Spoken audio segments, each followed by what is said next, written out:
Good morning, everyone! I hope everyone is having a good morning. Let me change screens really quickly. I have already organized my desk for once. I actually did a lot of desk organization yesterday. Hello! I hope everyone is doing well.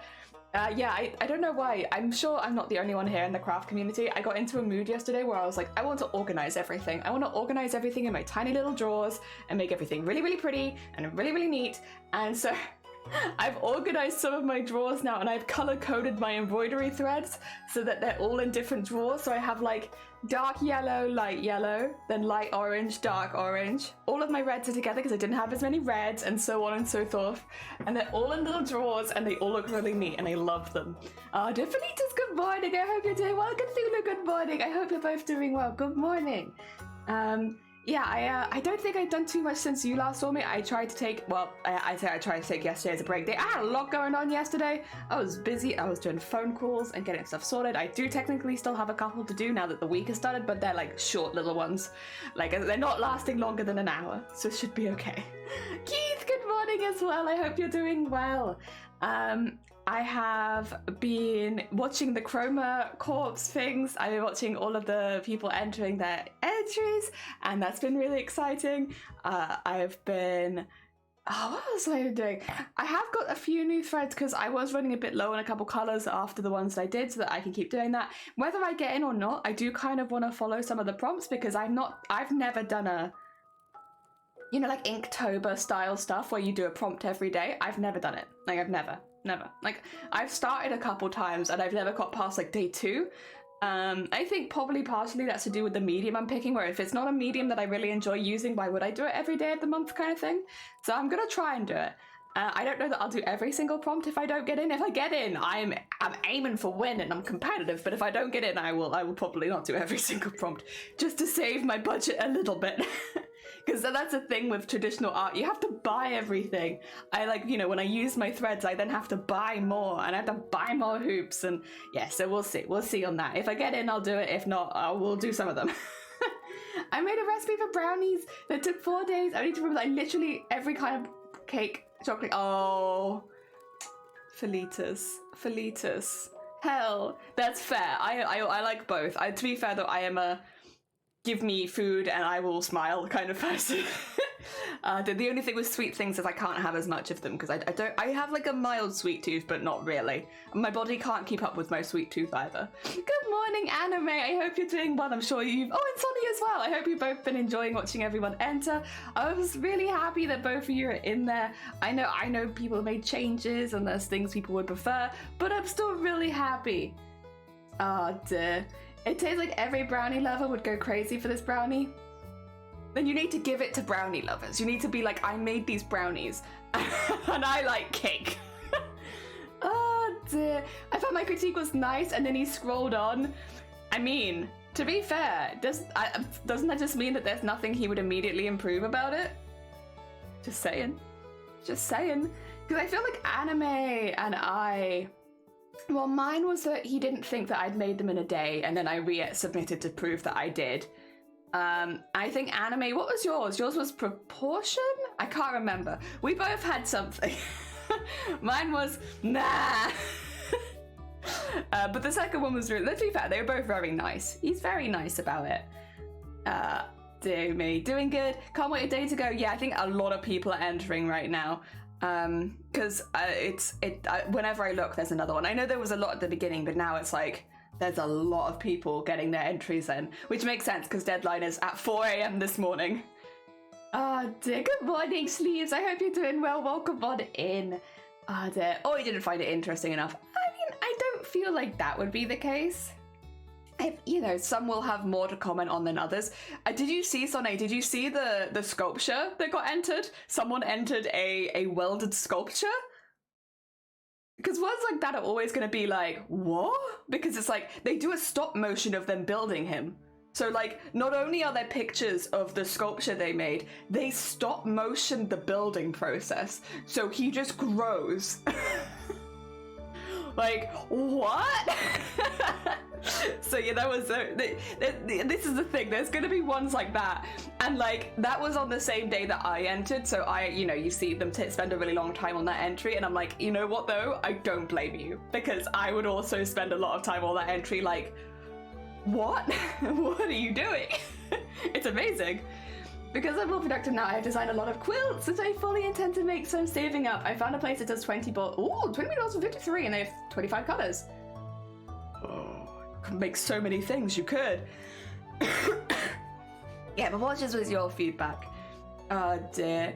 Panda, that's cool, right? Someone made a full-on sculpture. I was like very impressed. I mean, I love metal work and sculpture like that. I know a few people IRL that do big, I don't know what you'd call them, like recycled metal waste sculptures.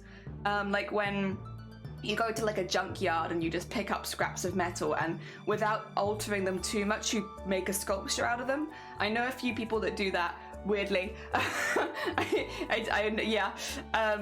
Yeah, you just sometimes do, I guess. But yeah, they make these really interesting sculptures out of like pieces of scrap, and I've always really loved them. A lot of them are huge, would be the only thing, because depending on what you're getting the scrap from, the pieces can be very big. So yeah, but it's interesting. Some of them are smaller. They do some smaller ones, but yeah, I think it's really cool. I love it. Guess what I bought?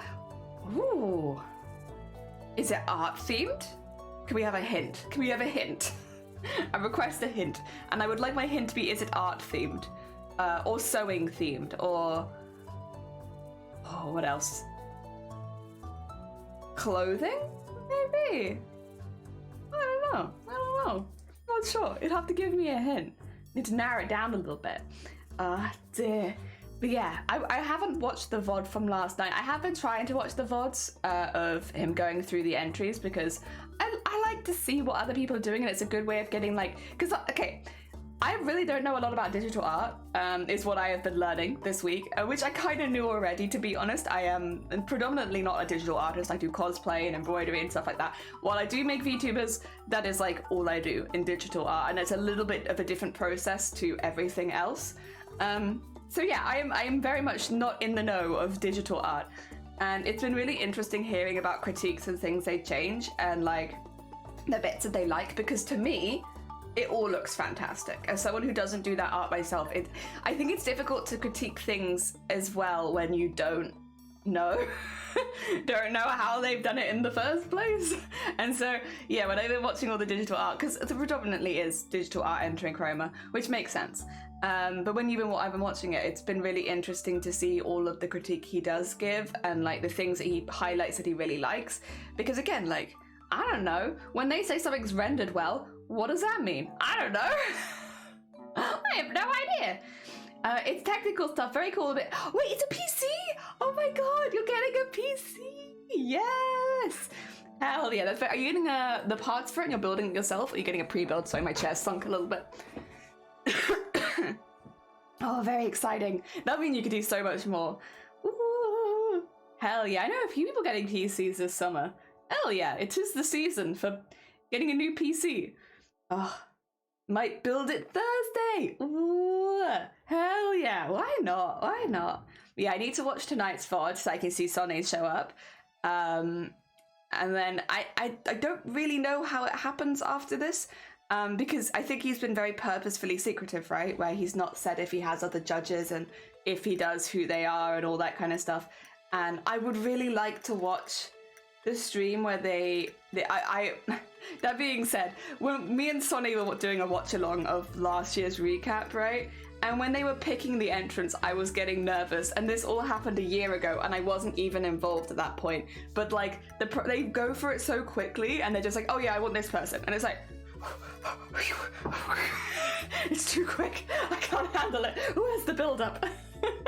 I'm sure it'll be even worse this year because there's going to be more.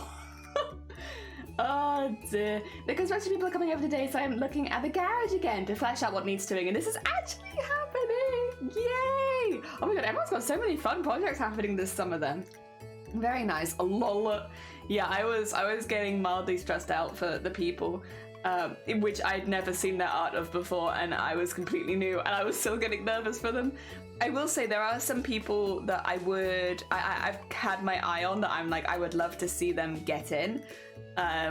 I'm sure you're the same, Sonia. I don't want to name any names because I feel like that's rude to all of the other people that have entered. But outside of like Sonne and anime, there are some people that I would like to see in that I've really enjoyed their art of. My favorite entry, I'll say this one because they don't want to take part, but there's a really good drawing of a worm wearing a little capelet. And I can't remember the artist that did it, I'm really sorry, but they done like a little worm with a little capelet, and I love that worm. And it's not like in a pose or anything, it's just on the ground like like a worm, but with a cape. And I love that worm. That worm, you know, it's a shame that they're not wanting to be in the overall. I'm sure they're busy and that's why. But that worm, oh my god, it brings a tear to my eye. It's so good. He's just a worm in a cape, and I love him. Oh dear. I miss your reaction if there was one to my other message. I did. I'm sorry. I have been reacting. I apologize. Although I've been kind of reacting to everything. There's a lot going on in chat. Oh, there's too many truths. I know. Cthulhu's been looking through them as well, I think. I like them all. I don't know how they will choose. Yeah, I'm not sure either. I think it's gonna be. I knew it would be like a lot of really good artists take part because obviously I've now seen the people that got in last year, but like genuinely, it is standout after standout after standout being entered at the moment. It's very inspiring as an artist, but it's like also kind of terrifying. Like look, Mr. Chunks have just been entered. I love him.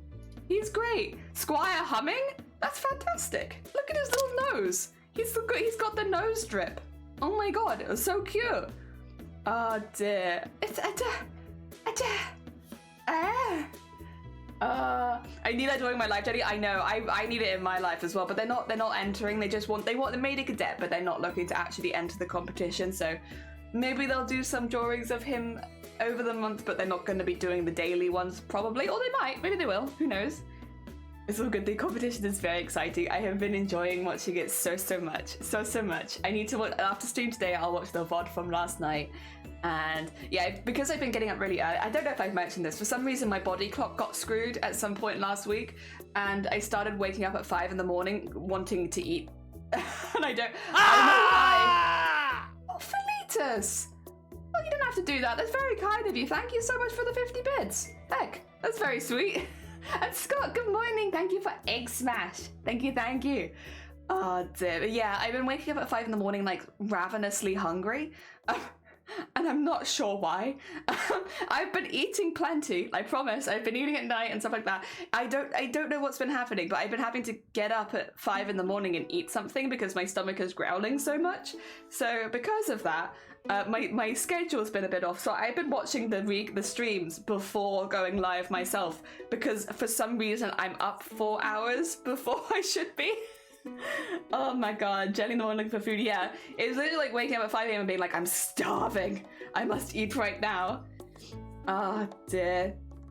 Same, I had that too, and I don't know why either. Yeah, I don't know why. I've just been waking up really hungry, but I've been eating. Like, I've been eating dinners and lunches and breakfast, so I'm not sure what's happened. Shifty, good morning. Wait, are you gonna say it? You're gonna say it? Friend?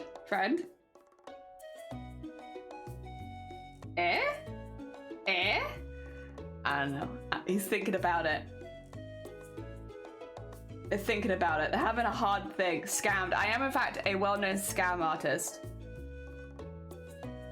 I'm gonna see if I can get it to work.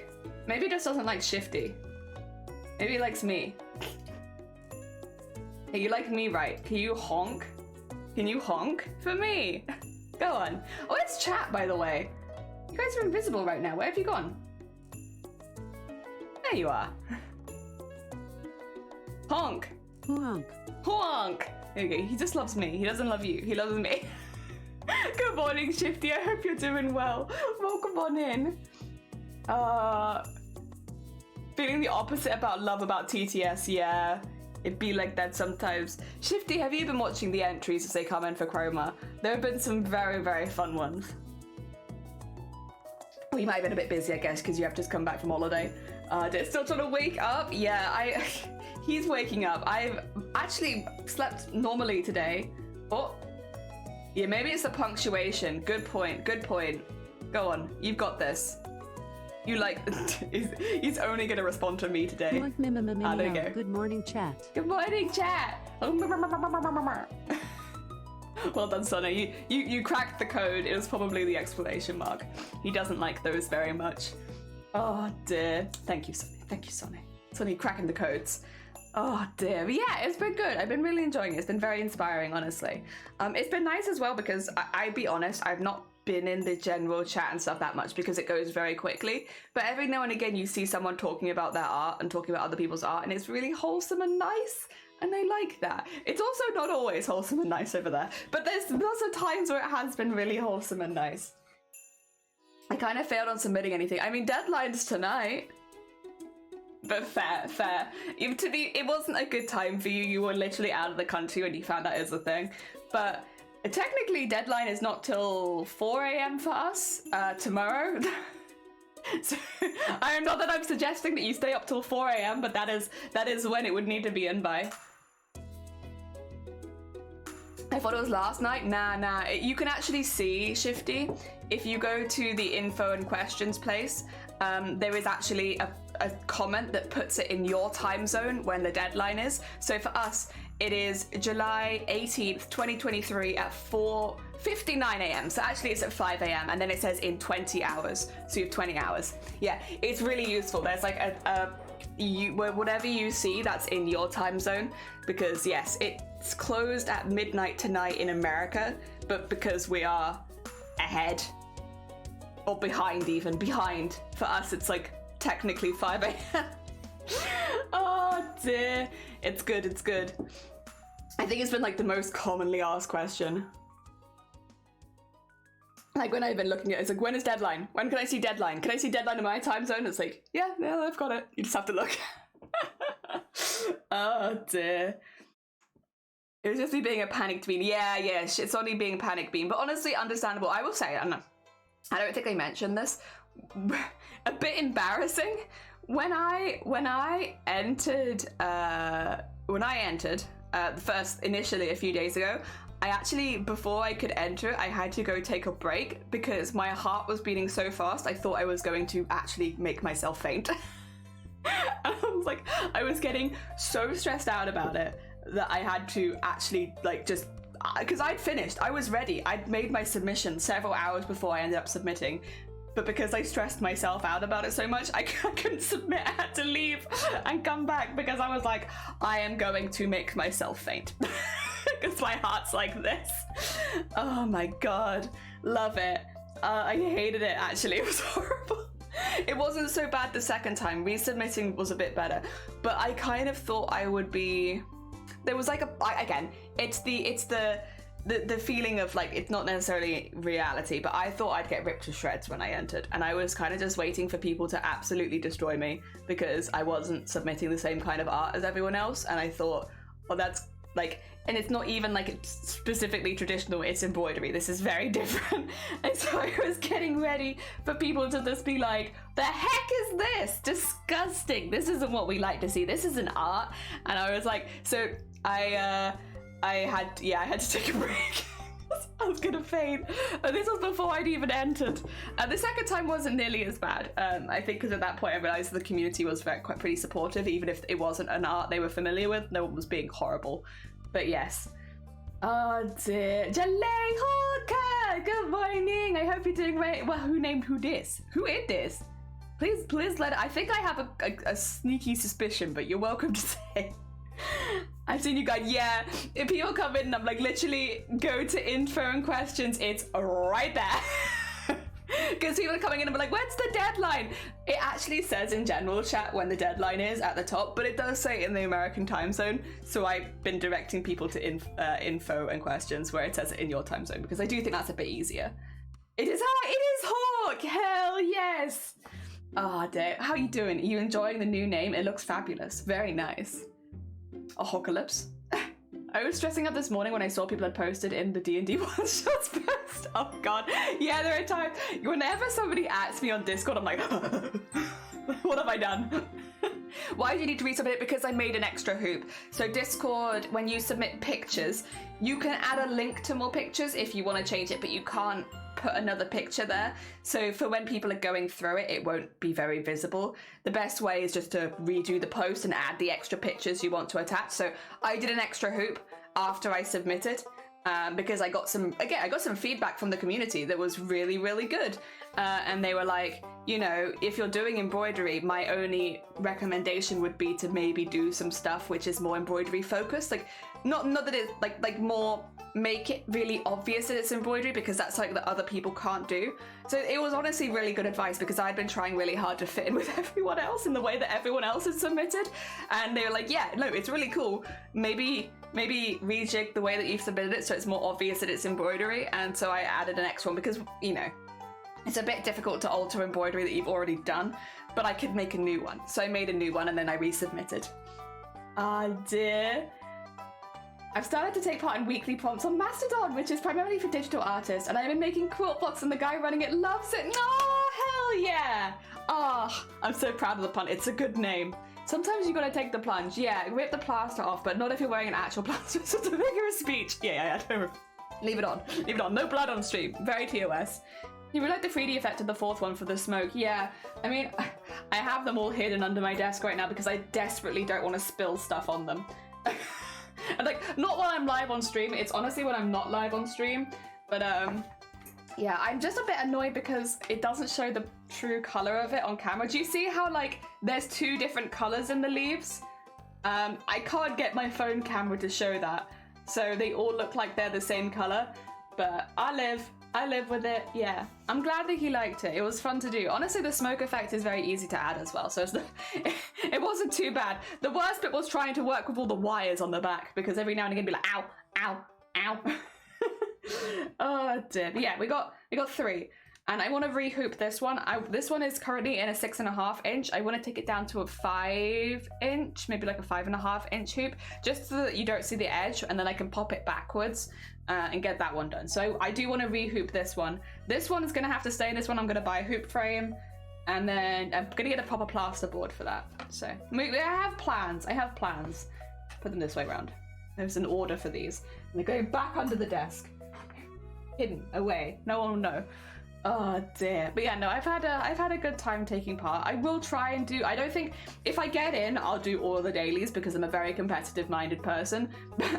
But if I don't get in, I think I'll still do quite a few of them. But I might not go out of my way to buy new and unusual hoops and stuff like that, because it'll be more for me. But yeah, I feel a bit more confident after this because people didn't hate it. Because here's the thing.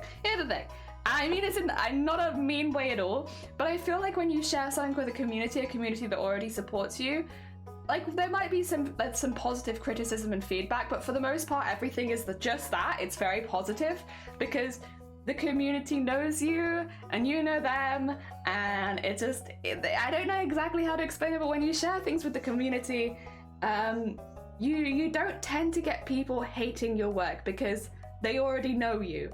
But when you share things with a new community, you don't have that kind of same safety net where like people are going to be nice and they'll probably be a bit harsher with you because they have no connection to you whatsoever. You are just the piece of art that you've put out there.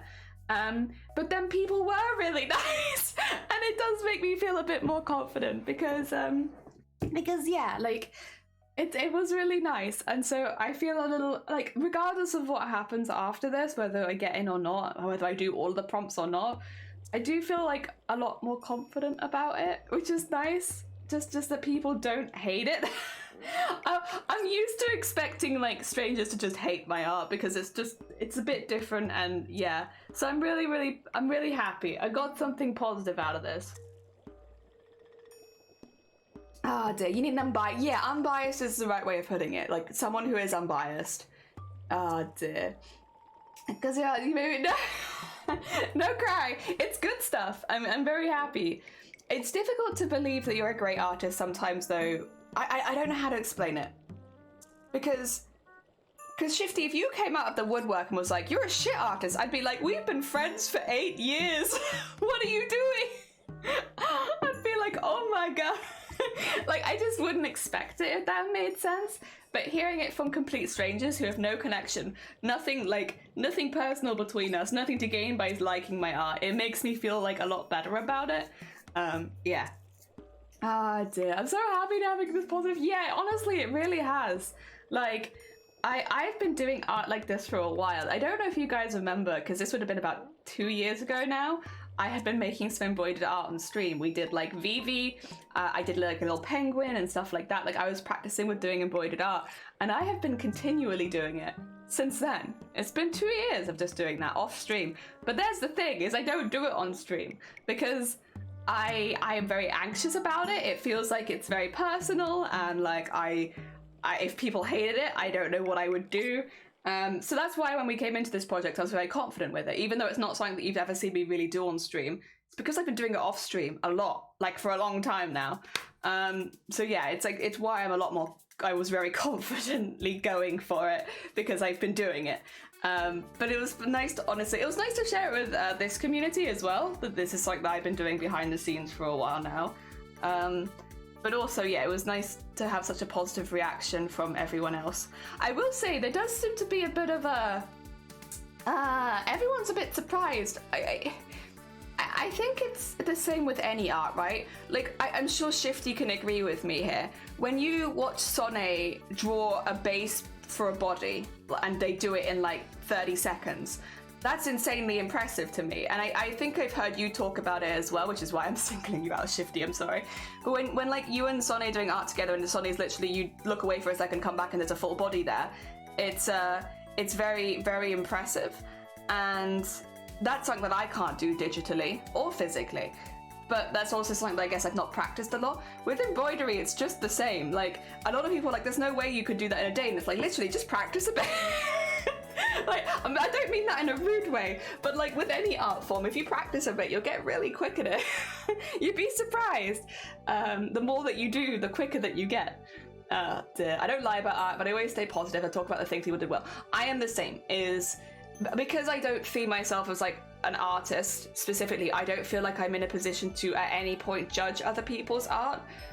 The only thing that maybe I would be going towards would be judging cosplay, but I'm not there yet either. Like, I'm just not at the level to be doing like critical judgment of people's outfits.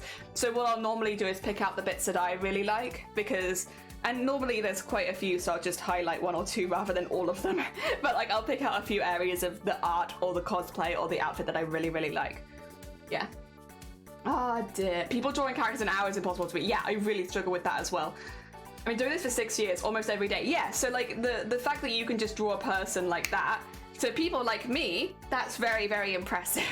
And I think because there are so many digital artists in that server, maybe those kind of skills are getting a little bit overlooked, because to someone who doesn't, like, the reason that embroidery is maybe impressive to some people in that server is because they associate it with it taking a very, very long time, which it can do. I've done plenty of that, but it doesn't have to. You can do like a quick sketch in embroidery the same way that you can do a quick sketch in any other medium. Yes, it can take a little bit longer, and erasing and undoing is all a little bit different, but it's the same basic premise. Yeah, it's just a different medium to get used to. You're not going to be blending things very much, or put it like that. I think it's most close to palette knife painting. When people paint with palette knives, obviously there is some mixing of the colours, but you have very strong colours that come through it, and it's kind of similar to that, in my opinion. Or pixel art would be another very good example. Pixel art or palette art, I think, would both be kind of similar to embroidered art. Yeah. So, yeah, exactly. Kind of being kind of bad at something is the first step to being kind of good at something. Oh, it's good morning. You're not wrong. Welcome on in. If you're judging, that's different though.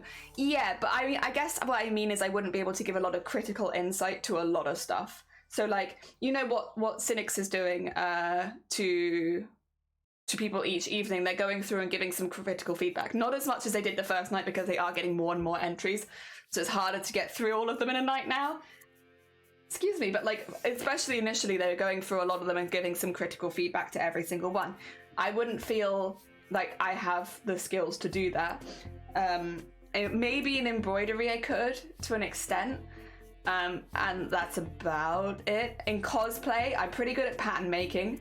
That one I'm good at. I'll admit, that's one I do a lot of and I really enjoy. But again, like when it comes to a lot of the techniques people use, I just don't have the skill level to critique. So it's like there are very specific things I can do, but like not the overall art, if that makes sense. And I would like to get to that point eventually. Just know what's funny, I can draw a sketch of my sketch in 20 minutes, but digital takes me 1.5 hours, yeah. It's practice levels, right? It's like what we practice at. I am good at doing chibis digitally because I do a lot of them now, but that's about it. Like when it comes to, and often I will sketch by hand first, take a picture of it, take it to my Photoshop and then work from there so that I have like a base that I've hand done. Critical feedback, nice. Oh, that's all I wanted, just an acknowledgement. Yeah, I just didn't want to get ripped to shreds. I just didn't want to get ripped to shreds. I was really worried which in hindsight, everyone's been very nice, so it was probably not fair of me to be that worried. But I was so panicky that everyone was going to just hate it. And I'm really glad that people haven't. I'm not sure my little Welsh heart could take such brutal criticism. Good job. I'm trying to think, like, I've received some pretty harsh criticism in the past for cosplay, but it's not been bad stuff. Like it's been good stuff, and I quite enjoy that. Like I don't mind critique and criticism. It's more just like I hate that style, I hate this, I hate that, and I have had people say stuff like that as well, but not in a judging scenario. And I'll be honest, I do take maybe more merit from people that are also cosplayers. Also, a lot of the stuff that I see of people generally just don't, like they're not saying it to me.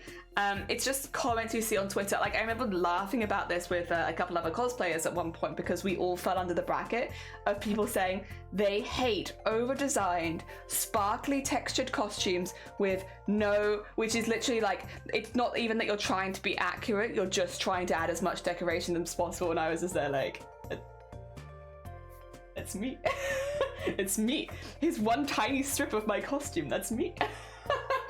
Oh dear. I don't respond to them publicly or anything like that, but like sometimes me and some other cosplayers who fit that bracket are just like, oh, that's me.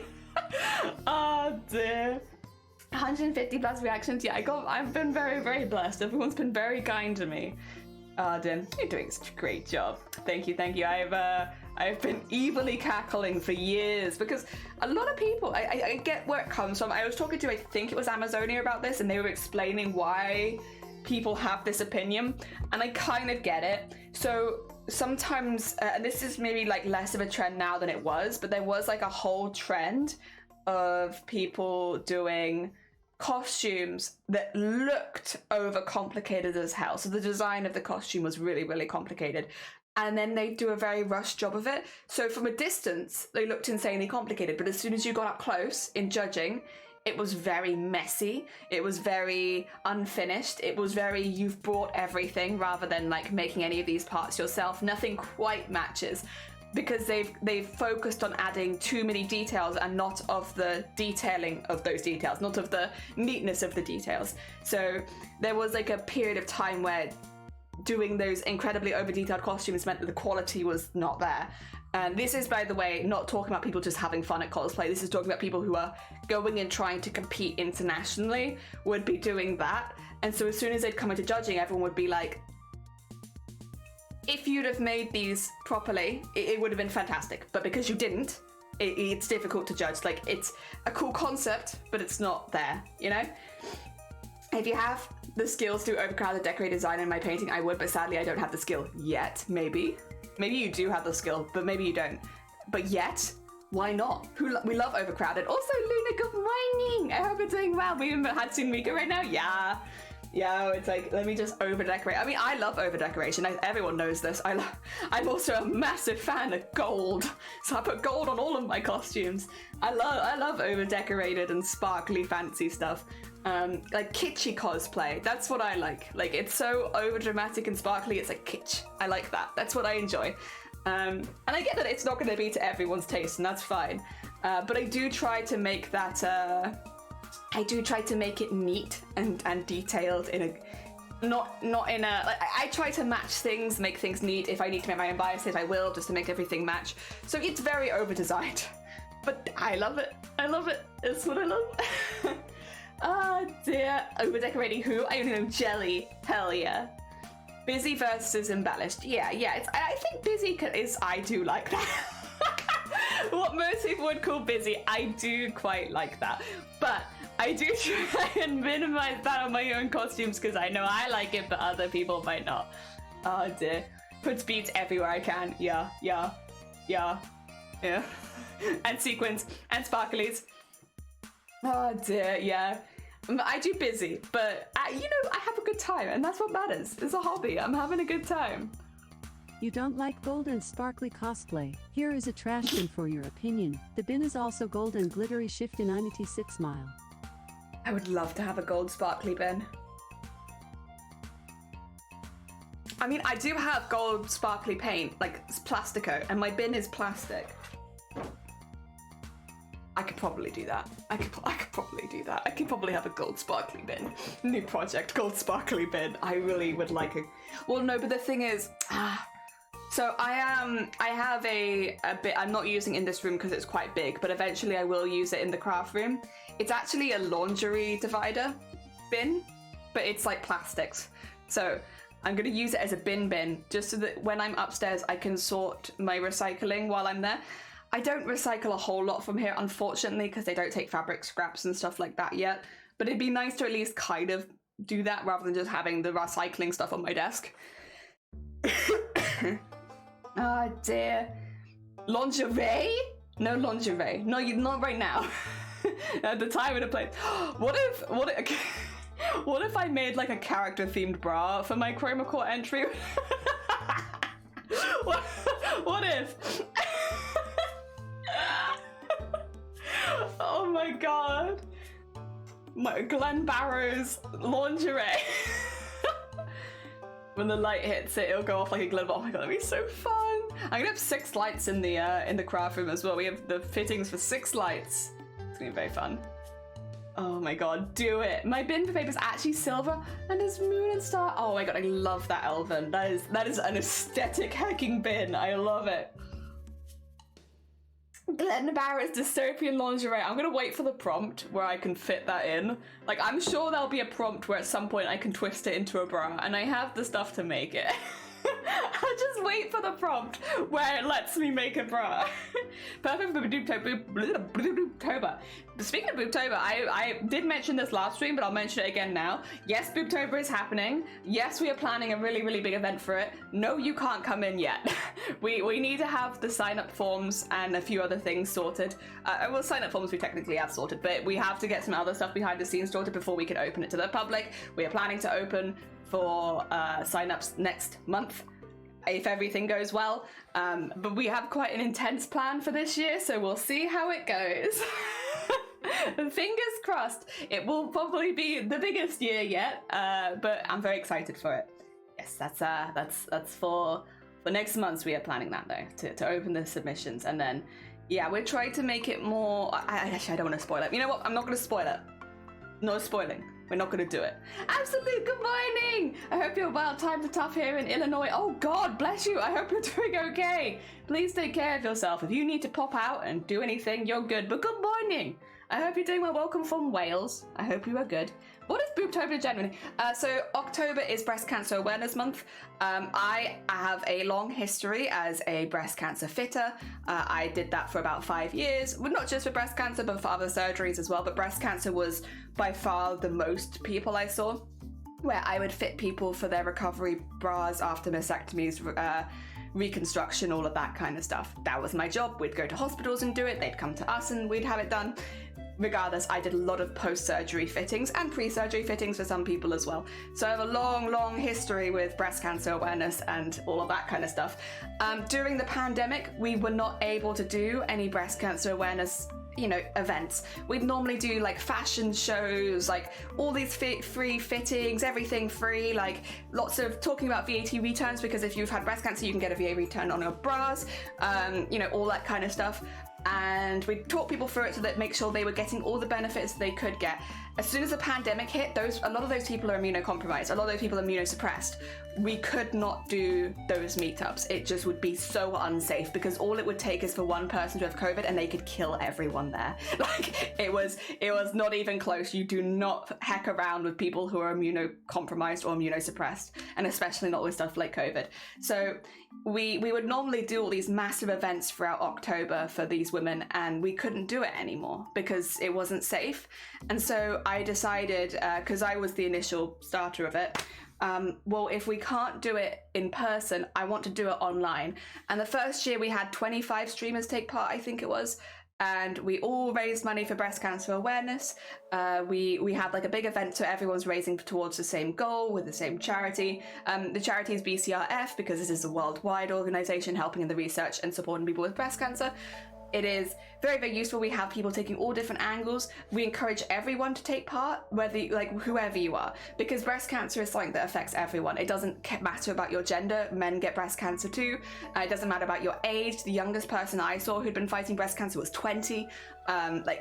Age, gender, literally none of it matters. You can get breast cancer, and it is the most common cancer in the world, regardless of gender. It's the most common cancer, and because of that, everyone should be getting involved. Like, why not talk about it? I think as well, boobs are very much sexualized and stigmatized. So talking about boobs, especially on a platform like Twitch, it's a very polarizing subject, and a lot of people have opinions, but I feel like it's a lot more than that. I think when you look at the effects that breast cancer has on the human body, mentally and physically, like, look into it. It's awful. The likelihood is as well that you will probably at some point know someone going through breast cancer, because I believe for women it's like 1 in 7. It's very common. It's very, very common. At some point in your life, you'll probably know someone, and you'll see what happens. It's horrible. Breast cancer itself, it's not specifically dangerous, but where it gets really dangerous is because breast cancer can unfortunately spread to a lot of very dangerous places in the body, like quite a few.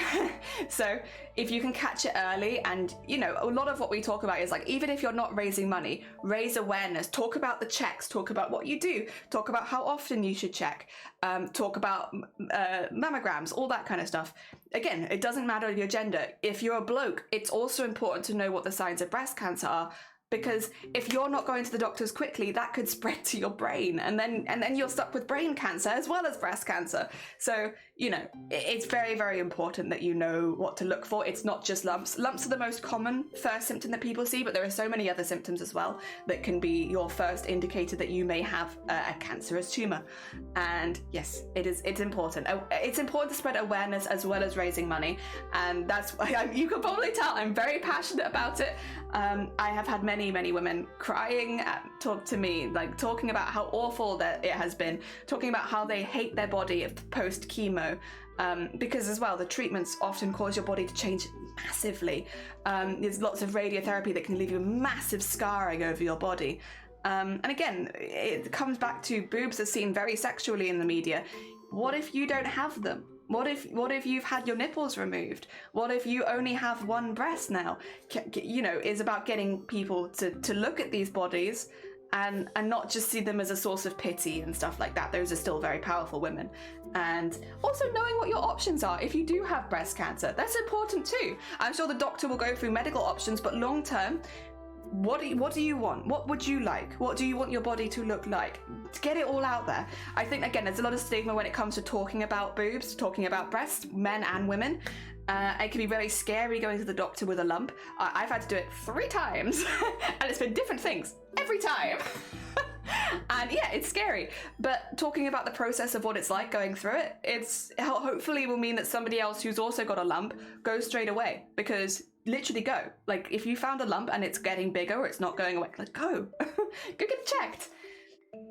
Get your tatas checked. Do. Also, did he not want to say tatas? Thank you for the hydrate and the posture check, by the way. I will hydrate. Non-cancerous says, I bug her all the time about getting her checkups. Yeah, it's really important. And like, again, that's another thing. As a partner, there's always a chance that you'll notice before they do. Because if it's like underneath the boob or something like that, unless your bra's not fitting well, you might not even notice immediately, especially if you're not doing monthly checks. Really good cause. Yeah, it's something that I care about an awful lot. Excuse me, Jello, we're talking about a good cause. Jello's like, I don't want to say tatas. I wasn't only died from breast cancer because, yeah, it's gone to our lymph nodes. Lymph nodes is the other one, very, very close by to the breast, unfortunately. So yeah, it's really, really important that you go quickly and you go check it out, especially if you're younger. Because if you're younger, the chances of you having a more aggressive cancer type are higher. So if you find a lump when you're young, you gotta go. You need to go before it spreads, because breast cancer itself is very easy to deal with. Not easy for the individual, but safety-wise, generally, very easy to deal with. They have plenty of things they can do, and they can normally make sure that you're cancer-free in relatively simple steps. Again, it's not a pleasant process, and I'm not trying to say that, but it doesn't have to feel as dangerous. But once breast cancer spreads, it's exceptionally dangerous. You are incredibly high risk. So doing your monthly checks, being your own biggest advocate and making sure you know if there's any changes, men or women, it's important. It's important. And I will say, just for any men watching who are just hearing for the first time that they can get breast cancer, it is a lot less common in men than women, but the stigma is up there pretty high. So while you might have it less commonly, if you do get it, a lot of men struggle to speak about it to anyone because breast cancer is seen as such a female-centric condition. Whereas, yeah, no, it happens to men as well. We all have breast tissue, and all tumors are a mutation of the tissue growing to create a tumor, which could then be cancerous. If you have the tissue there, you can have it. Even if you have a full mastectomy because you're high risk, you can still get breast cancer. It's a lot less common, but you can still get it. And yeah, you can get it. You can get it young. I think that's the other thing. A lot of people on Twitch are a bit younger and think that it's an old person's disease. Yes, with women, as you get older, the chance of breast cancer do get much higher. But again, the youngest person I saw was 19 when they would have started their treatment, and that is young. And it can happen like that. You might not have it run in your family, and you can be the first person to get it, and you could get it young. I know it's a very scary condition. I guess I don't want to just sit here and scare you. That's not my intention. But yeah, it's a cause that's very, very close to my heart, having seen quite literally thousands of women going through it. Having seen thousands of women have horrible, horrible stuff going through it. I've seen people who have become paralyzed because of where the cancer spread to. People have strokes. You do get people who don't come back, unfortunately, and it's very, very, it's a very hard disease to watch. As with any cancer, I mean, I think most of us can agree that cancer absolutely sucks, and none of us like it. And any research to newer treatments, preventative, less invasive treatments as well, and more early signs, finding earlier signs so people can have the easiest process going through it as possible. It's all good stuff. It's all good stuff. And yeah, I do want to emphasize, regardless of your background, age, gender, it's a good thing to raise money for. It's a good thing to raise awareness for as well. And even if you're not raising a lot of money, if your streams mean that one more person starts monthly checking, then you've done a fantastic job. Like, that's literally it. At the end of the day, raising the money is secondary, in my opinion, to raising awareness of what you can do as an individual to protect yourself, to make sure that you're okay. Because we could raise all the money in the world, but if you don't know what signs to look for, it still means that you are at risk. Yes. So it's not necessarily about the amount of money we raise, it's about the amount of people that we could speak to. So I don't care if you only have one average viewer. Literally, because if you can tell that one viewer how to do a monthly checkup on your breasts to see if you have any unusual lumps, bumps, leakage, anything like that, if you can do that for one person, then you've made one person a little bit safer. And we take on board anyone. It can be your first ever stream, and you can stream for Booptober. And yeah, like literally anyone. And it was really nice. Every single year, this is only the third year now, we've had a really good mix of streamers from different backgrounds talking about it in different ways. Some people highlight a certain area, like we do have streamers who highlight specifically male breast cancer and services for that, which I think if that is what you are more comfortable with, that's something you're more, connected to yourself, that makes a lot of sense. Spread that heckin' awareness like nothing else. We have people focusing on creators who have had breast cancer. That's been a big thing of like, there are communities of creators who have gone through breast cancer and are very, very close, as well as more like mental health and social stuff to do with breast cancer, because there are a lot of because breast cancer is so common, there are a lot of specific charities that help people who have had breast cancer link up with other people going through similar things. And it just means that you have someone who can understand what you're going through. There's overarching cancer ones as well as the specific breast cancer ones. I know male breast cancer, for instance, has a few because there's so much stigma around male breast cancer. A lot of people really just don't know that men can get breast cancer. And so there are services that link men up with other men going through the same thing, so that if they don't feel like they can talk to anyone in their life about it, they have someone who understands. Those kind of charities are things that people also focus on. They might still be raising money with the rest of us, but they talk about stuff like that. And you know, there's so much you can go into. I tend to focus more on the checks that you can do. I post a lot of stuff about that normally, because my angle is very much know yourself and know if things change and know what changes to look out for, so that if anything does happen, you can be your own biggest advocate. That's my angle. That's the one that I heavily focus, but I'm always really happy to see other people focusing other parts of breast cancer as well. We get a lot of very personal stories about why it's important to them. We have a lot of people on Twitch who have been through breast cancer as well, or cancer in general, who will talk about their experiences going through it and how it affected them. And a lot of it's how it affected them physically and their self-confidence long term, how it affected their outlook on life, because cancer is a very scary diagnosis to get, and it can very much change your overall view of not only yourself but like your life.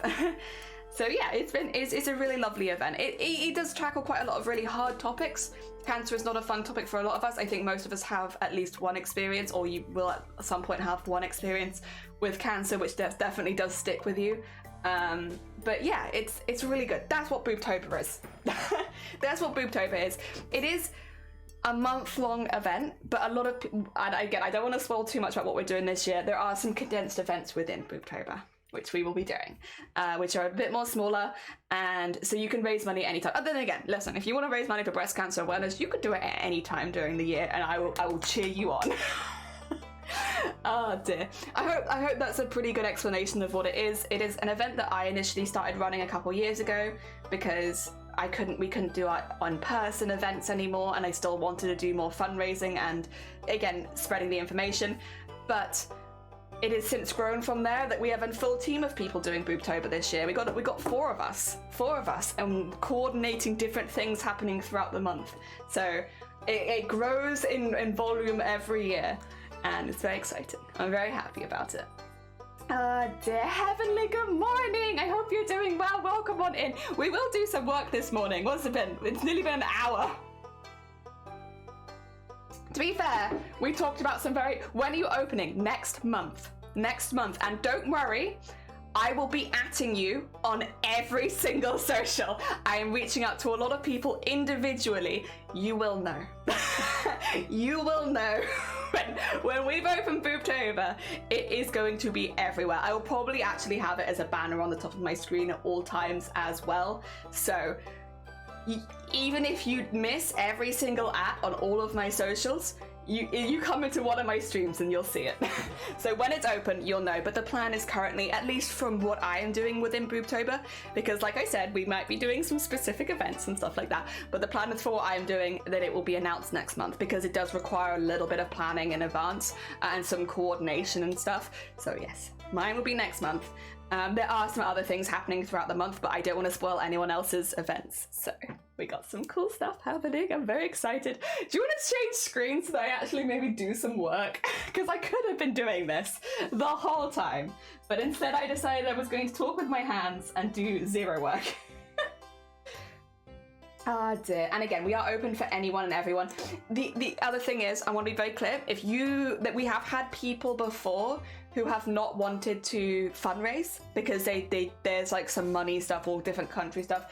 We are taking anyone. If you don't want to specifically raise money, you just want to raise awareness, you are more than welcome. More than welcome.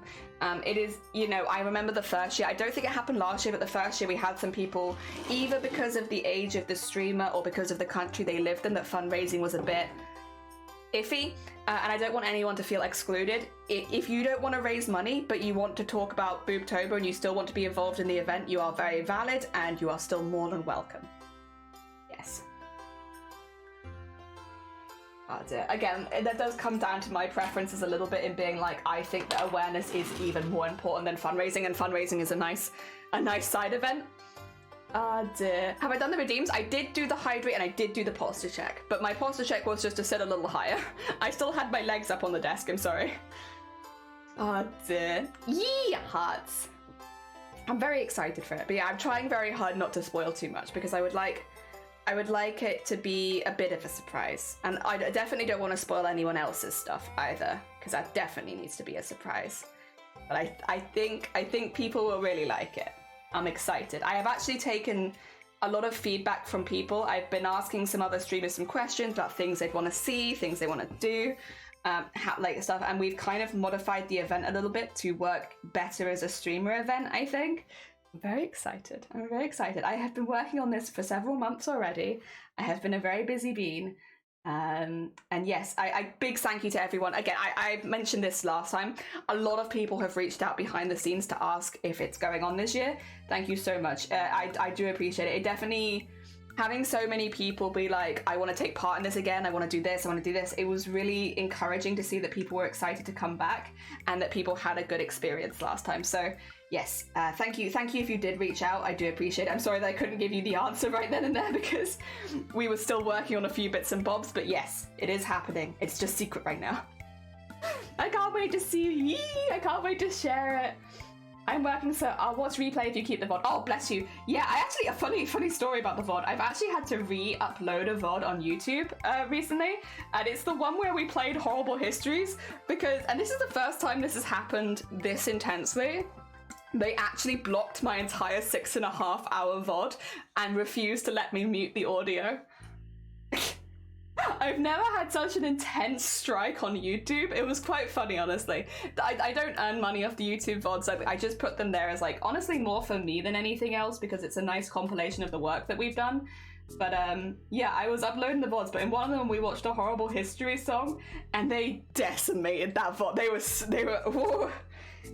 So I had to like edit it manually myself in DaVinci Resolve and just and get that bits out of there because yeah, they might still, I need to double check if that's gone through at this point because they might still have removed it, but I feel like probably they wouldn't have because I didn't remove the visuals, I just removed the audio, which I think was the bit they didn't like. I don't know. But they wouldn't let me do it through YouTube. They were just like, this video must be deleted. Goodbye. Oh, okay. Wow. Horrible Histories, wow. But fair. But wow. I mean, I get it, it is copyright. Oh, but yeah, so I've had to re-upload that one. I wish it'd been a different VOD because doing it to like a 6.5 hour one and then trying to re-render, oh my god, so slow. So slow. I actually could double check and see if that's worked now. I'm curious. Oh dear. Let's see. Bum. I need my, it's YouTube Studio, isn't it? That's where my videos are. Did it work? They've blocked it again? Even though it's muted. Okay. I'm gonna have to, but I swear to God, why is Horrible History so dramatic? Literally, it's muted. I swear. Okay, I'm gonna have to just edit that out, I guess then. What the heck, Horrible Histories? This looks familiar. How long before he's dressed? Oh my god, so long. So long, Scott. Good morning. This is my like 1.5 year long project that we've been working on behind the scenes and on the scenes a little bit as well. They have it in for me. Yeah, Horrible Histories is mad. Oh my god. I get it. Like, I'd understand. Like, it's a copywritten song. It's all good. But, yeah, like, I did mute it. I guess I'll just have to remove it. And then I'll dispute if they try and take it down again because I don't have it in there anymore. They're like, yeah, it says they don't like the audio. What audio? It's literally muted. There's no audio there. I swear. Horrible Histories, please.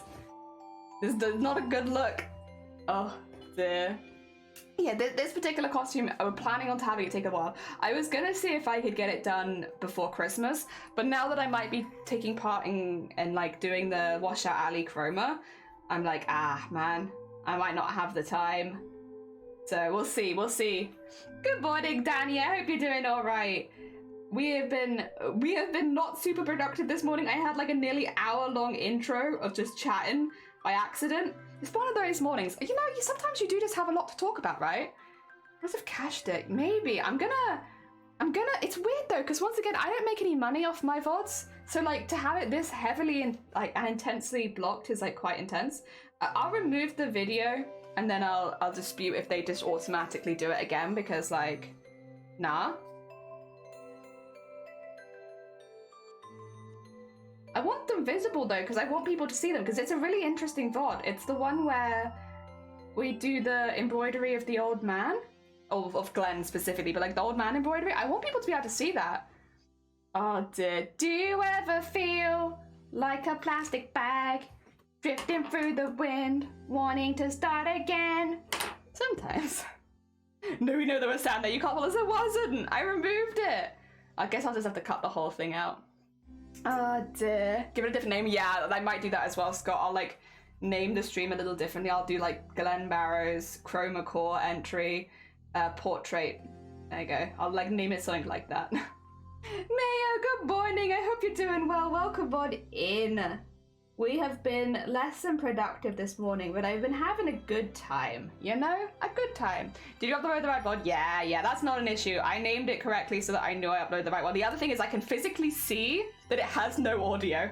Like, it highlights the bit that it doesn't like, and it's highlighted it from where I've cut the audio. So I can see that it's the right one, and I can see that there's no audio there. I got that visual. Ah, well. They be like that. Swapping symmetry might work? Yeah, maybe.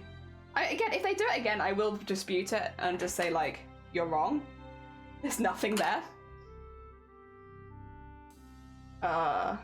It's in an email like, bruh. Nah, I'm not that bothered. I just want to have the majority of the VOD there. I don't mind cutting that bit out because that's not a bit that I care about. I just want the majority of the VOD there to show that, we made it within one stream.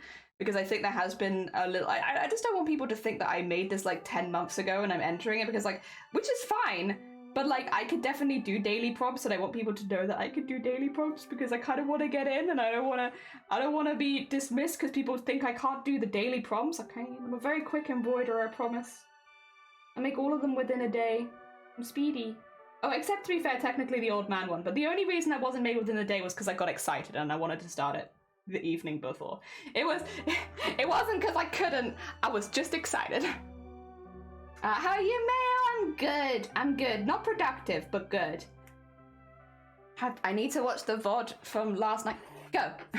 The VOD from last night. I need to watch that, and yeah, then I'm up to date. Ah, dear. I can't remember anime. You didn't get any criticism on your re-entry, did you?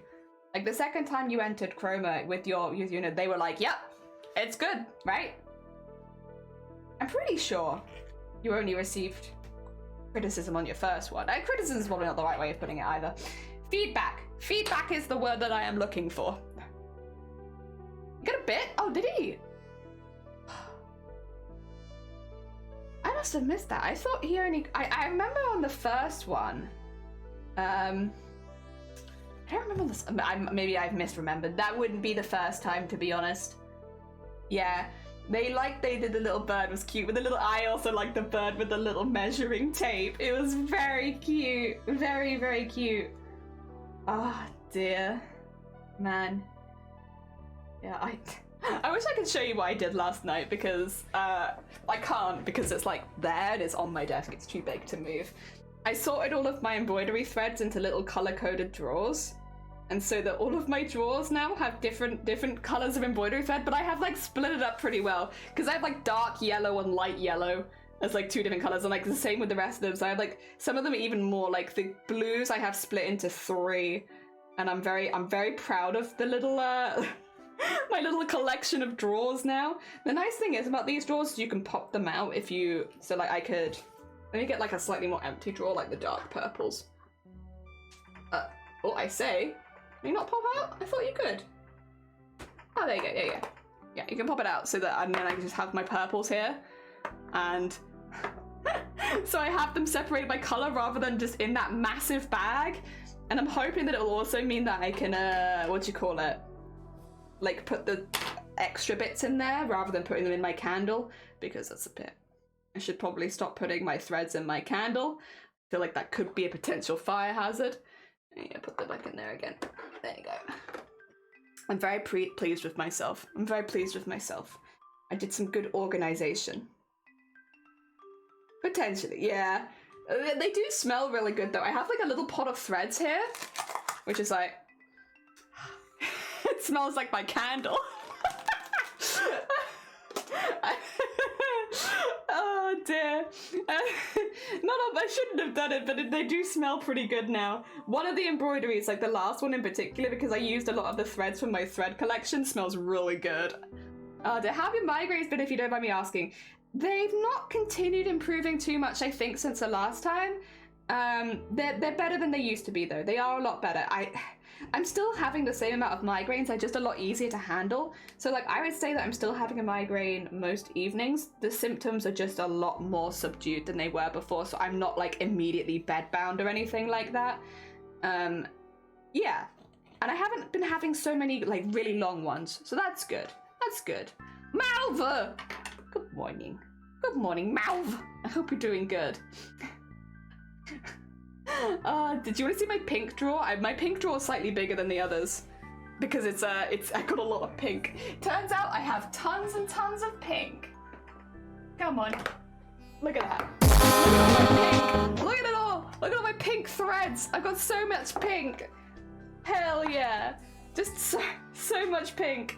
I think it's because it's not a color that I've really been using a lot of in my own time, so I've just slowly been hoarding pinks. There's some good pinks here as well. Thank you for the horn. It's good to hear, yeah. It's mainly been positive. It's a slow process. I know that it's slow, but I'm getting there. It's so stacked. I got so much pink. I have a lot of green as well, but I feel like I could use green. Pink, I don't use as much, so I don't know. Cowboys are great, and I'm reading more of them. Hell yeah! Oh dear, excuse me, sorry, I must scream. I'm but a small jelly and I must scream. I might look at embroidery too. Gonna buy lots some already sorted for projects I might finish because my grandma can't anymore. Aww. Hell yeah. That would be lovely. Hell yeah. Oh, I very much enjoy embroidery. I don't know why I didn't do it on stream for so long, to be honest. Now that this week has passed, I do feel a little silly for having hidden it for so long because people already know that I do embroidery. Like, obviously, because I do like little trims and stuff. But yeah, it's like the same with crochet. People were surprised, was like, yeah, you crocheted? I was like, yeah, but not on stream. Never on stream, just for fun. Why? I don't know why it's ended up like that. It's just ended up like that. Thank you for the hick. And your product's going on. Oh yeah, like you don't have lots of other things going on or anything like that. I bought a metric ton of card bobbins and all of my embroidery flags found one of those. Hell yeah. I have been considering that. I don't really have too many offcuts or anything. Like, I'm pretty good at just keeping them in drawers or like bags, which would look better on a bobbin. It would look a lot better on a bobbin, to be honest. I should at one point invest in that. I have invested in like those sleeves. I don't know if you saw in the Discord, but I showed Shiny the link that you put in the live stream chat for the little like finger thingies, and I've got they're on the way now. I think I'm getting them tomorrow. It didn't take very much convincing. It was like, wait, well, this will stop your hard hands? Okay, let's get them. And it's like, well, I don't know that they will stop my hard hands, but it might help because I have very thick fingers. I've always had thick fingers, I will say, because I did classical guitar for so long, and your hands do thicken from doing, especially if you do like semi-professional, like you're playing at least 2 hours a day, your hands get very thick. So I already had thick fingers before I got really into crafts, and I can say that crafts has only thickened my fingers even more. They are hard. I do not have feeling in the end of most of them at this point, and it would be kind of nice to just, you know, maybe go a little less hard on them and be a little nicer to them. The positive about having thick fingers is it's a lot harder to damage them, I guess, but yeah, like I would like a little bit of feeling in them, maybe. I use like hand masks and I do moisturize a whole lot, but it's just because you have to bear in mind, I guess, that I've been doing this for 20 years. Not this specifically, but I've been thickening my fingers for 20 years. It's a lot of work to undo, but we're gonna give it a go if we can make them a little bit softer. Just a little teeny tiny bit. Because you can feel, like, what's really odd and, like, Shiny hates. It's very funny, though. So when, like, you know, like, he has, like, that touches you, you can actually feel the hard bit because it's, like, a protruding lump on the end of each of my fingers. So, like, if you were to run your finger across the back of your hand, you can feel, like, the lump. It's it's very intense. It's worse on some than others. Weirdly, it's very much worse on this hand, which is not the hand that I use for sewing, but because that's this hand for guitar. Kind of makes sense. Kind of makes sense. Yeah, because I even have it on my little finger on this side, but I don't have it on my little finger on this side. Which is probably because it doesn't get used as much. Yeah, these 2 fingers are pretty safe. These 3 and all 5 on the other hand, grim. I will probably get some more hand masks at some point though, because I do find that those help quite a bit. They're just really not very I don't know, am I the only person who's done it? In chat, has anyone else done hand masks? Or that regularly uses hand masks? Because I want someone else to suffer with me. They're not awful. It's just they're like, it depends on, I guess, how you deal with squishy things, because they're like basically like almost plastic gloves filled with like a very intense moisturizer, and it's almost like slime. Like it's like putting your hand into slime and just leaving it there, and it's really good if you've been embroidering a lot, because it really softens your hands up again afterwards. But and it's good for guitar as well. Like it softens your hand up, but the feeling of it, I hate it. I actually hate them. I do them because I need to, but I hate them. It's gross. And I moisturize every day, all the time. I hate the texture. It's so gross. Yeah, the texture of hand masks. They're good. They really they work a lot better than I thought for just like a quick fix. Like they're pretty good. I do also have, so downstairs I have, oh, what's it called? It's Working Hands, but I don't remember who the brand is. If I type in Working Hands, I think it will. O'Keefe's Working Hands I have downstairs, and then I have E45 up here for like just like. Normally it's like if I've like washed my hands after going to the loo, I just come in and just get some more moisture on them. Try to keep them soft. I try it once, never again. Yeah, we have a good mix of solutions in this house at this point. Oh dear. It's not the worst thing in the world. Like, it's not ruining my daily life or anything like that. If anything, having slightly hard fingers is kind of useful. But I guess long term, yeah, I would like to have like them a little softer one day, maybe. Like, what if when we eventually get a dog, I pet the dog and it doesn't like it because my hands are hard? Like, what then? I don't know if I could take that emotional fall. Like, I need to fix my hands before I get in a situation like that where I can't recover from it. It sounds like something I would hate. Yeah, I really don't like the texture. It is just like sitting your hands in slime for a while. It works really surprisingly well. At least for me it has. Like if I do it once every couple weeks, it does make a pretty intense difference. But I don't like it. I don't enjoy it. When I was doing Mateus, I was doing it like every other day because the beading for that was so hard on my hands. That one, I got through so many hand masks because literally my hands were just like peeling off by the end of it. Because I was working on Mateus, I want to say like 10 to 12 hours a day straight, pretty much.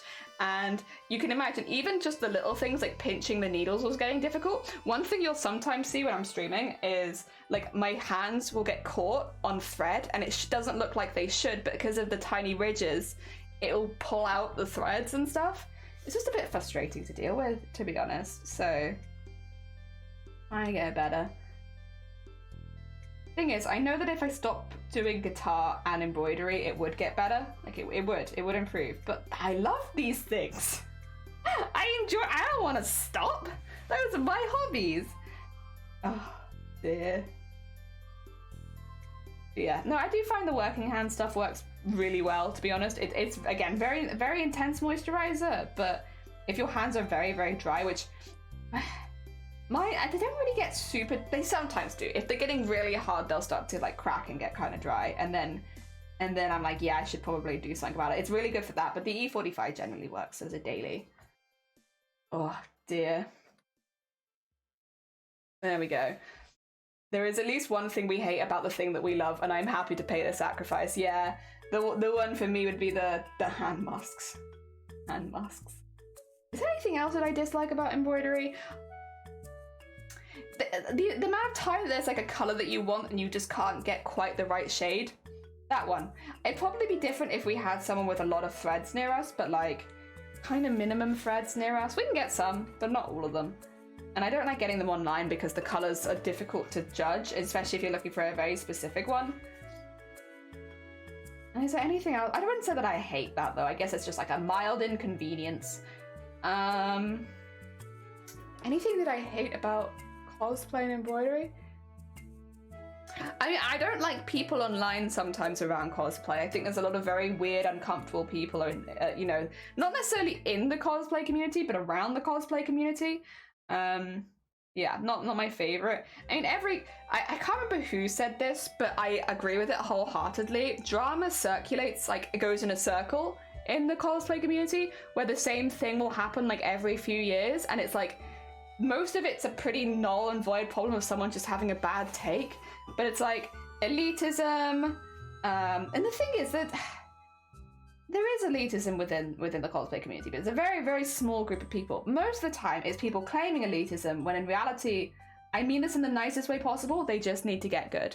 Like, there's a lot of people that will claim, oh, they only won because they had this piece of machinery, and then you look at their cosplay and you're like, that's not the reason they won. The reason they won is because they made a better costume.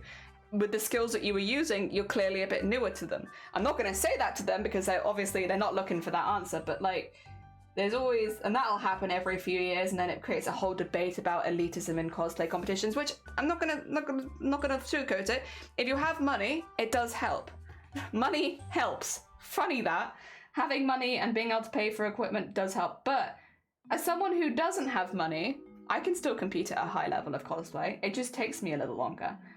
And, you know, I'm happy to spend the time to get to that level. I think if you just sit back and complain, you won't grow as an artist. A craft 2 heart high jelly. Oh! No! Oh my god, are you here? Thank you so much for the sub. I hope you're doing well. I hope the rest of heckin' Elden Ring went well yesterday. I was watching on, well, I had all three of you open on Twitch, but like muted, and then I was watching through the what do you call it? Because I wanted to count as a viewer, so I was like, if I mute Twitch as a program, then I should still count as a viewer, but I can watch you on the multi-screen. I just really like watching on the multi-screen.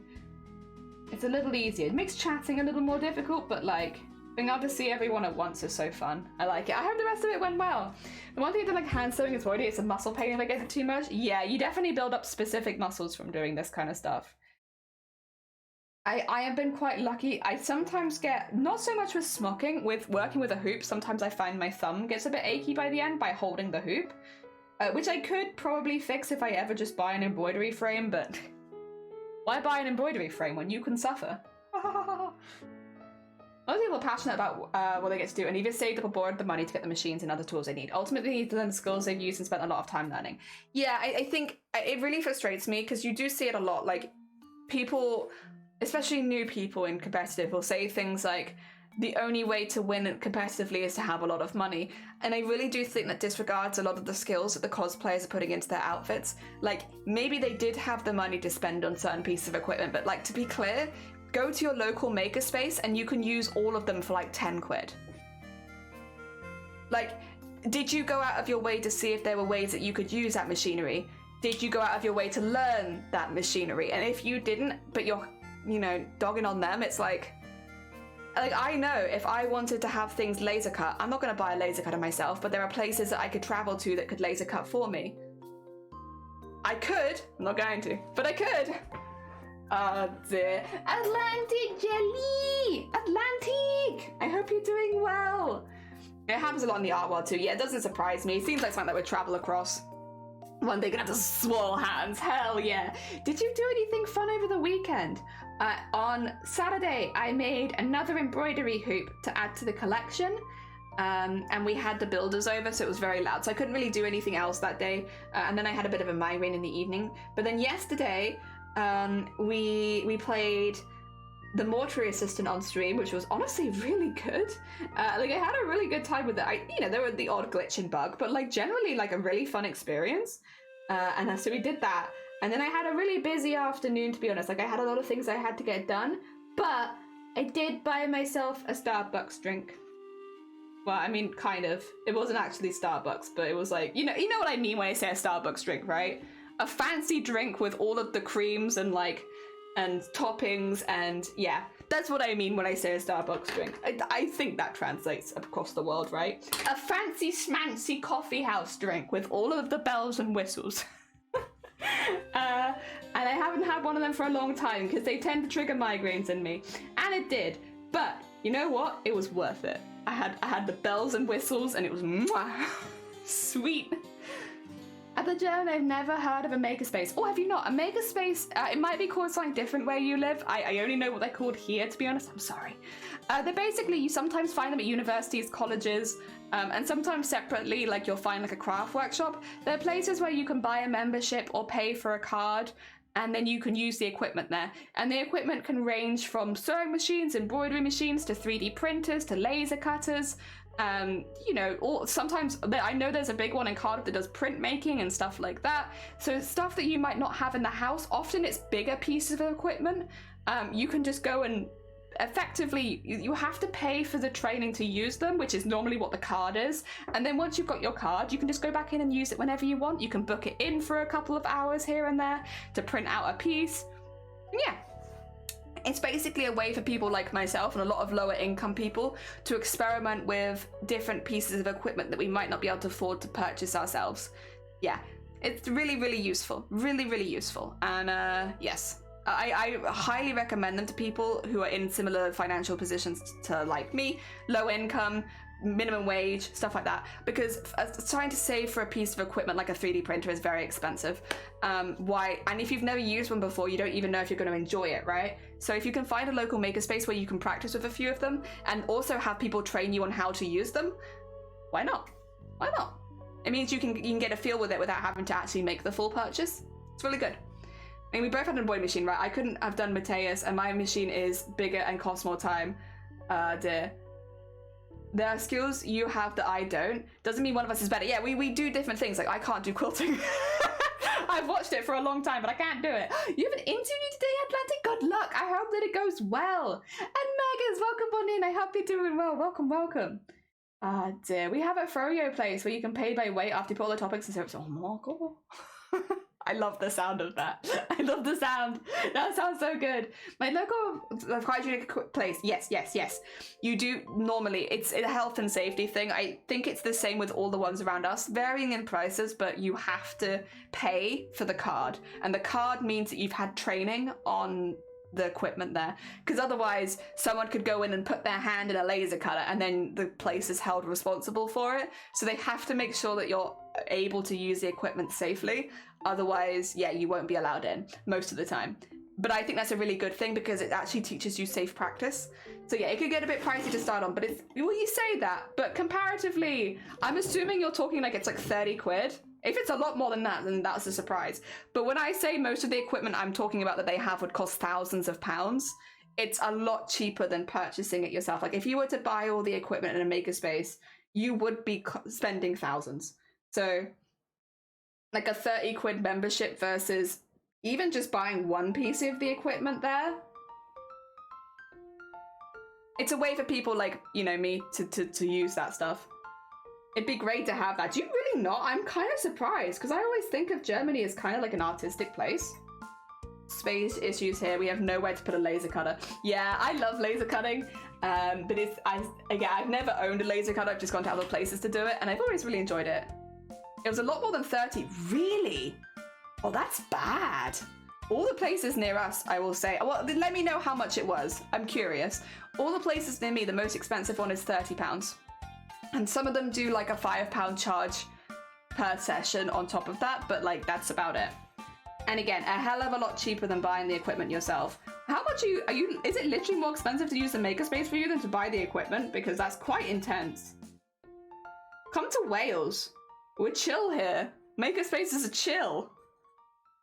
Come Wales. Everyone come Wales. Wales is pretty good. You should all come to Wales, where the makerspaces are reasonably priced. And have a lot of equipment in them. A lot of schools and colleges do it as well, because they already have the equipment and it's just an extra way of them making money, I suppose, out of school time.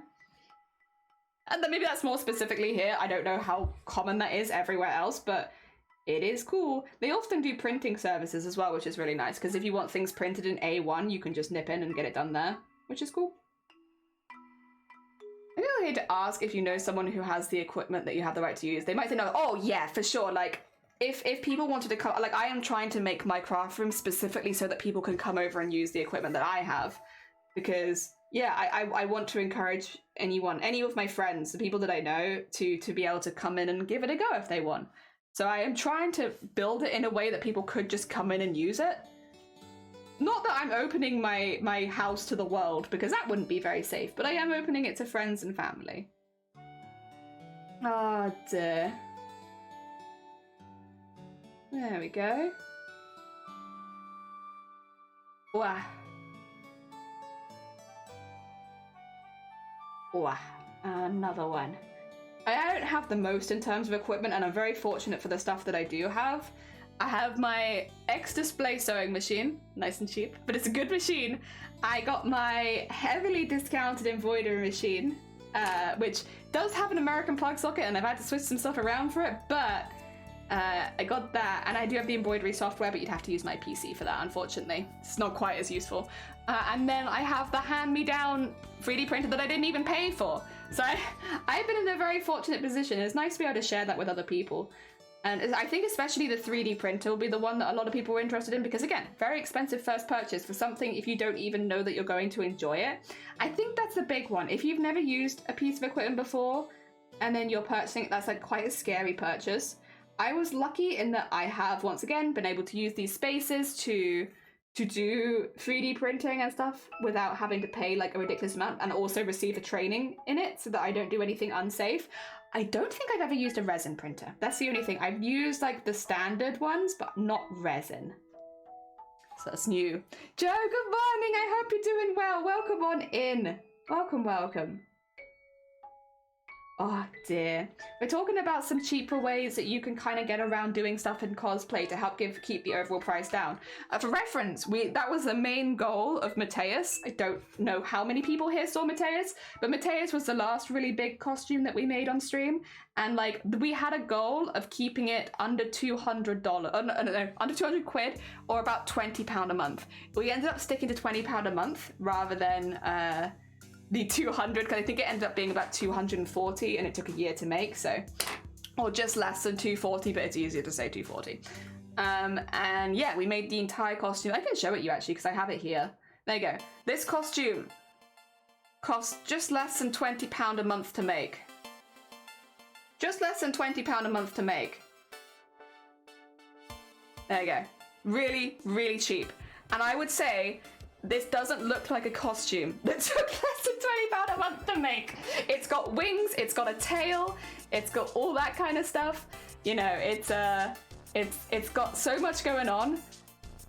And yeah, it was really cheap, because that was my whole goal with that costume, was to make it really cheap, because we had so many people coming in at that point and being like, oh, you can only enter cosplay competitions because you know, you have money, which wasn't true at the time either. But a lot of people would say stuff like that, and it's like, well, let me physically prove it to you that that is not the case. You do not have to have money to enter cosplay competitions, you just need to get good. And here it was. There's my get good costume. And I haven't had people complain about it since then. You know, no one's come into my stream and been like, Jelly, you can only enter cosplay competitions because you have lots of money. No, actually that's not the case. Get good. It's not the criticism people want to hear, but like, it's not just money. There's so much else as well. And most of it's time and effort and practice. As with anything. The one near me is 69 on training. Well, that is quite expensive. The other machine, varying price of machine, it seems there's a lot around 33. Oh, okay, cool. I was gonna say like around 30 quid is about what I expect to pay. 200 for the class. That's expensive. That's expensive. I wonder if that includes materials. I'm gonna have to assume it does, because otherwise that's whew.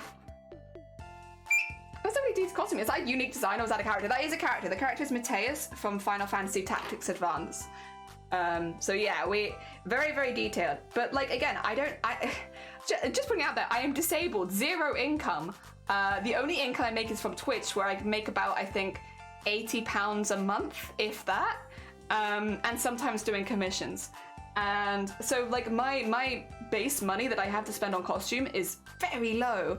And I get around it by doing techniques like smocking, where you do use a larger amount of fabric, but you detail it so highly with sequins that cost £3 for a massive pack because they're just iridescent sequins, white embroidery thread, which I get in multi-packs, so it's very cheap, bias tape, which was I think probably the most expensive part because I bought it ready-made. You can make it yourself and that will save you a lot of money, but I chose to buy it myself this time. More embroidery thread, seed beads, super cheap. So yeah, these don't, they cost a lot in hours. That'd be the thing though, 25 hours to make one piece. But in money? No. And like when I look at like what I've got to spend, I don't have a lot of money to spend, but I've got a lot of time. So I tend to make my costumes more time focused because that's what I've got. Some people don't have the time, but they've got a lot of money.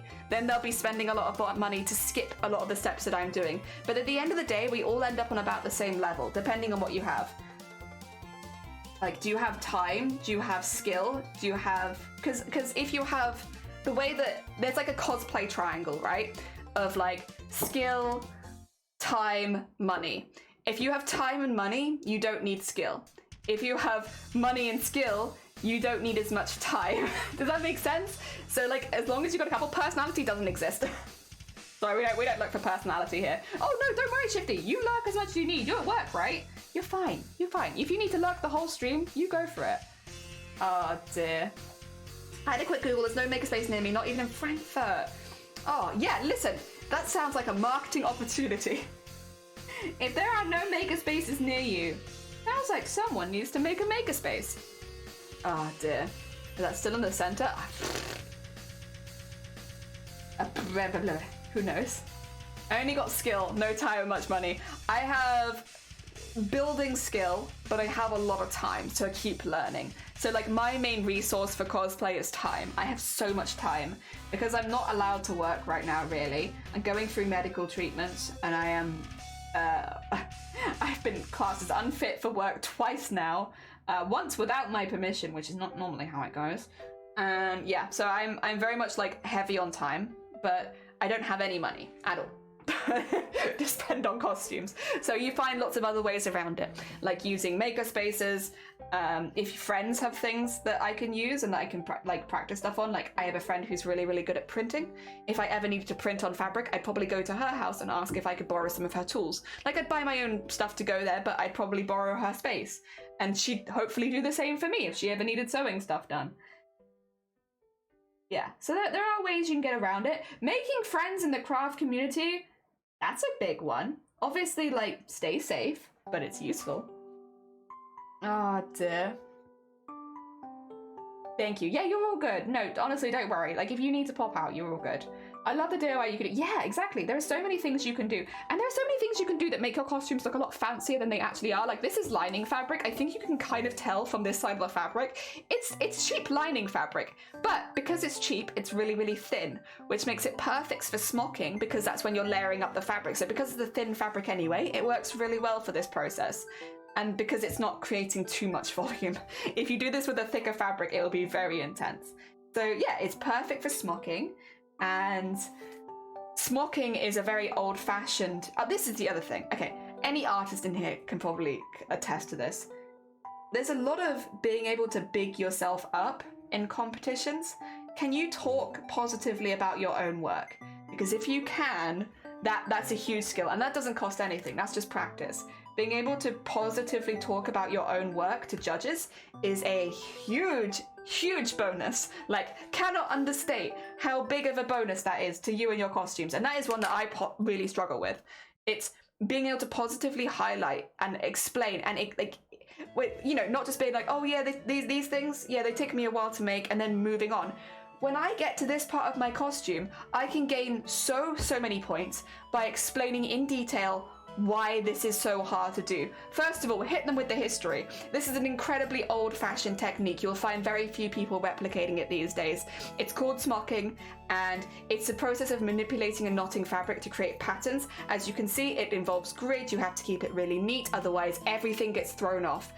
Once you've done all of the base smocking, which by the way takes about 10 hours per piece, I actually go back in and paint it because although I'm using an old-fashioned technique, I want to make it look cartoony. I'm doing a cartoon character. So I go back in and I actually paint my smocking. Then I get to the detailing where I do all of my base sequining and embroidery. I chose to go more celestial because that fits the character theme, while keeping it, again, more old-fashioned, not using any too much newness in the shapes. I do some beading in there.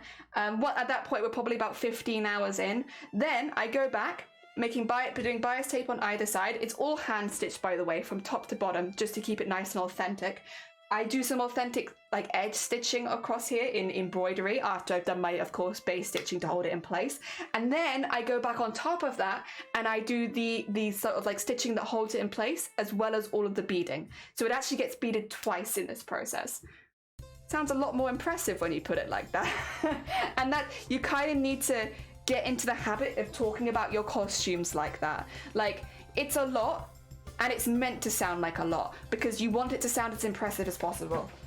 If I come in and I'm like, oh yeah, so these are some smocked and decorated panels, and then move on, like, I haven't lied, but it's really not explained it. For me in particular, because I'm not very good at speaking in front of judges, I get very anxious. I'm actually going to be remaking all of these elements at different stages so that I can physically show the different stages of smocking, because I know that it's impressive and I want to be able to show it off even if I'm struggling to speak on the day. Knowing myself is also a big part. Knowing what my positives and negatives are, and I know that I struggle to speak in those situations. So yes, she'll be doing that. Forget to breathe. I'm really good at talking a lot. It's my skill. You are very well prepared. Well, preparation's a really big part of you know, being judged for your work. And if you're an artist, you might be quite used to what I just did, because it's not bullshit. I haven't lied about anything, but I've really highlighted how difficult what I did was to you know, get it out there, because if you don't talk about it, the judges might not know. They might not have done that exact same technique, and if they don't know, how are they going to give you extra points for it? So yes, really being able to talk about your costumes. It doesn't cost you anything. It's just a bit of practice and knowing what your strengths are. If that's something you struggle with, having physical prompts might be a really good idea for you too. Talk about what you know. Yeah, like talk about it as much as you can. Like, just keep talking. Talk their ears off. It's like, the more that you talk, the more they're looking at it, and the more detail you can get into, and the more impressive what you've done sounds. Even if this is your first ever costume and you know there are flaws, don't talk about those. Like, say that you've made like an error in the stitching on the side and you haven't had a chance to fix it. Don't mention it. Don't say it at all. Focus on something else. Say you've made an issue on this side, talk about this side. Don't talk about the things you would improve. If they ask any like trick questions, which normally judges don't, they're normally very, very nice people. But if, say, you get asked a question like, would you do anything differently? No, I wouldn't actually. Maybe I would, you know, have started earlier because I had such a good time making it. Yeah, that's a good one. If they ask you if there's anything you would change, it's like, oh, you know, having made this costume and haven't had such a good time making it, the only thing that I would have changed is that I would have tried this a few years ago, because I got really in my head about it. I was so nervous about this costume. I've been thinking about it for a while. The one thing I'd have changed is I would have started it earlier, because I had such a good time making it. Like an interview. It's like an interview. Ah, dear. Good at that, but only think I'll be talking too fast because I'm excited. Yeah, fair. That's a good one. You need to make crib notes. Yeah, having like a few little notes can make it a lot, like little prompts can definitely help. And like, no one's gonna hold it against you if you have prompts. These are complicated designs. It's expected that you are going to need some prompts to remember everything that you've done. So like, there's no badness about that. I'm trying to tell myself, done is better than perfect. Yes, done is better than perfect. You cannot talk about the bits that you are not proud of and just highlight the bits that you are. And those will then be the bits that the judges really look at, because those are the bits you are talking and highlighting. Like, if you're talking about your shoulder, people aren't going to be looking at your feet, you know? Talk about the bits that you're really proud of. Exactly. Most people will not see mistakes until they're pointed out. Yeah, so if you don't point them out, they won't be seen. I used to be a protectionist, now it's about delivering something that works, so it's a fail. Yeah. I'm also, yeah. I'm still kind of feel that vibe of perfectionism, but I'm getting better. Oh dear. Clarity about being ignorant. Arrogant. Good speaking, Jelly. 10 out of 10. Does it ask you difficult questions? Wouldn't you like to know where the boy? Oh dear. You're probably best to try not to keep too many secrets from the judges. If a judge does ask you about something that has gone wrong, which again, it doesn't happen very often, but if they notice something like an error, I would say a really good way of getting around it without highlighting it too much is, oh, yeah, I knew that this wasn't 100% accurate, but I felt that it added more towards the vibe of the character, so I made that alteration. Because then that's a design choice. It's not an error, it's a design choice. So say like you know that the color on the left side is like a little bit off, and they point it out. They're like, so about the color on the left side. Let me hold you right there. So historically, purples weren't as vibrant as they are right now because it was a very difficult dye to make. Hence why purples were actually used for royalty more than they were for commoners. Because I am doing a more king royal version of this character, yes, I've used a lot of purple, but I still have tried to keep things accurate by using purples that they would have actually had access to in the 16th century. Now, they wouldn't have had access to that really rich purple, but they would have had access to more of a muted tone. That's why both of my purples are actually in the same colorway, because if I'd have gone more warm, that would have become a more difficult color for them to have made. It's bullshit, but it explains the discrepancy. I will say my purples are both perfect shades and I will hear nothing else, but you know, you can kind of do it like that, if that makes sense. And yeah, if you go into history, unless you have a very specific judge, likelihood they won't be able to dispute it anyway. Just saying. Historical costumes for the win. Like, I do a lot of research in mine, so I do try to keep mine as accurate as physically possible. It does mean, though, a lot of the time if they do point out inaccuracies, a lot of the time it is actually something I've done on purpose because of historical reasons. So I'll often have that to boot in the back.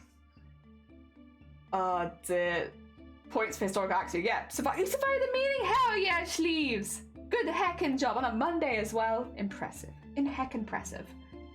Oh dear. But yeah. You know, it's spin that yarn. You just gotta roll with it. I mean, there are times, yeah, where I've talked about something that I didn't think was that impressive. Like the Savari one was a big one, where they asked me how I'd done certain things, and I explained it to them, and they were like, "Wait, what?" And I was like, "Yeah, I did it like this, and this." They were like, "Can you go into more detail about that?" Because I'd done a technique they hadn't seen before, and to me, it was a very normal one. It was one that I'd done many times before. But for them, it was new. And so when I explained it in detail, I know that that was something that factored into my judging because they didn't realize, like, this is the other thing. If you've made something yourself, tell them. Because especially at high level, it can be really difficult to distinguish things that you've made yourself versus things that people buy. So for instance, if you've made all of the leaves on your outfit, tell them. It might be a small detail, but tell them. Because they might not immediately assume that you've made those yourself. Again, if you need physical prompts, you could always take some of the leaves and like have it separately to the rest of the costume, so it's something that you can hand to the judge to be like, here's an example of everything I made on this costume laid out. And then if they see the leaves there, they know that that's something that you've made, so they can make that, they've made everything, if that makes sense. Yeah, also, same thing goes. If you've done your own digitizing for embroidery, if you've done your model making for 3D printing, mention it. If you can show pictures of it, even better. Your glass is definitely half full, half empty. Means you're looking for problems and it's a downward spiral. You're an expert. They should be impressed. Hell yeah. All artists are impressive in their own way. Whether, like, literally, there is always something impressive about pretty much every single piece of art.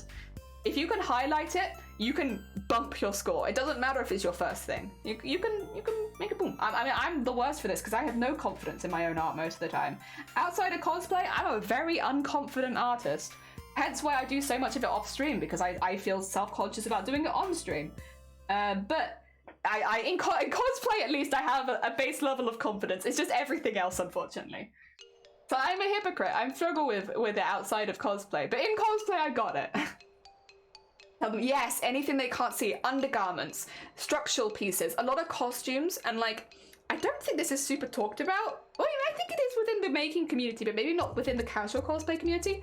A lot of cosplayers will do things to manipulate their body. So whether it be corsets, whether it be foam additions to make hips bigger, to make boobs bigger, you can literally make full body suits to make it look like you're more muscular. Silicone, stuff like that. A lot of cosplayers will regularly use those things to alter their body shape, and you can't see any of it, but it's a very impressive, difficult skill to get good at. So if you've done that, even if it's just a little bit, even if you've just done a little tiny bit, mention it, because there's no way that the judges will ever see that you've done it, but it is an impressive skill that you deserve extra marks for. And yeah, a lot of undergarments, petticoats, all that kind of stuff. Mention it if you've made it. It's impressive. Making your own thread might be a step too far. I actually have been watching someone who's been making their own thread to weave their own material for a costume contest. And it's not even the first time I've seen someone weave their own fabric for a costume competition. People do it. People take it to that height of historical reality.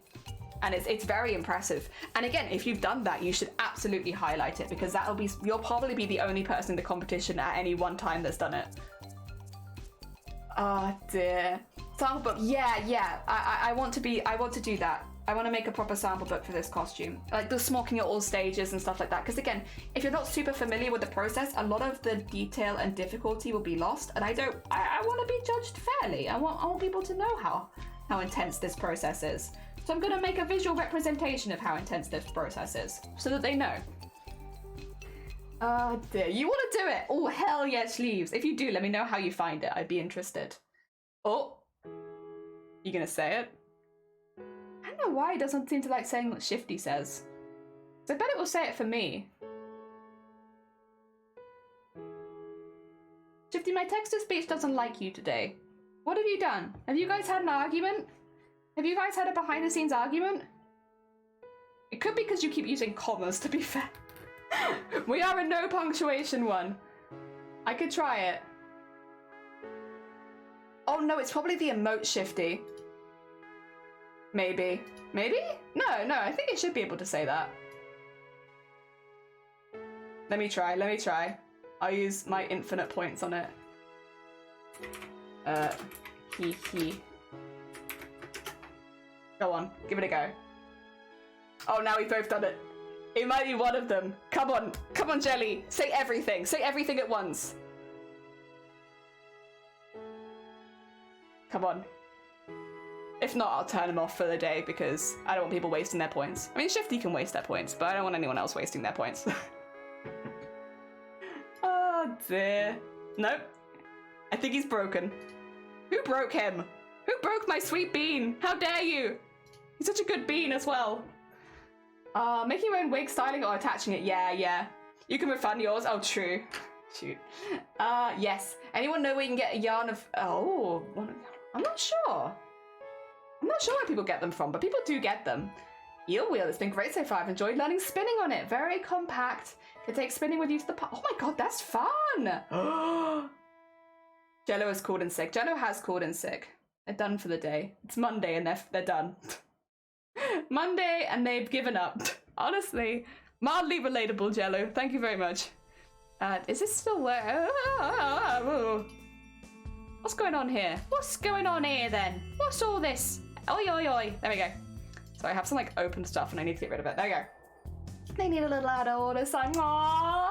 No, because he's always good. Even if he's broken, he's good and we still love him. I'm spinning in the park, attacked with cuddles. I want to be attacked by cuddles. I saw a really cute video the other day of like a golden retriever meetup, and it was just like hundreds of golden retrievers all wagging their tails at the same time, and I so cute. But Jaffers, good morning. I hope you're doing well. Welcome on in. We're having some chill vibes with smocking. Can I show you the stuff I made this week though? Because I'm really proud of it.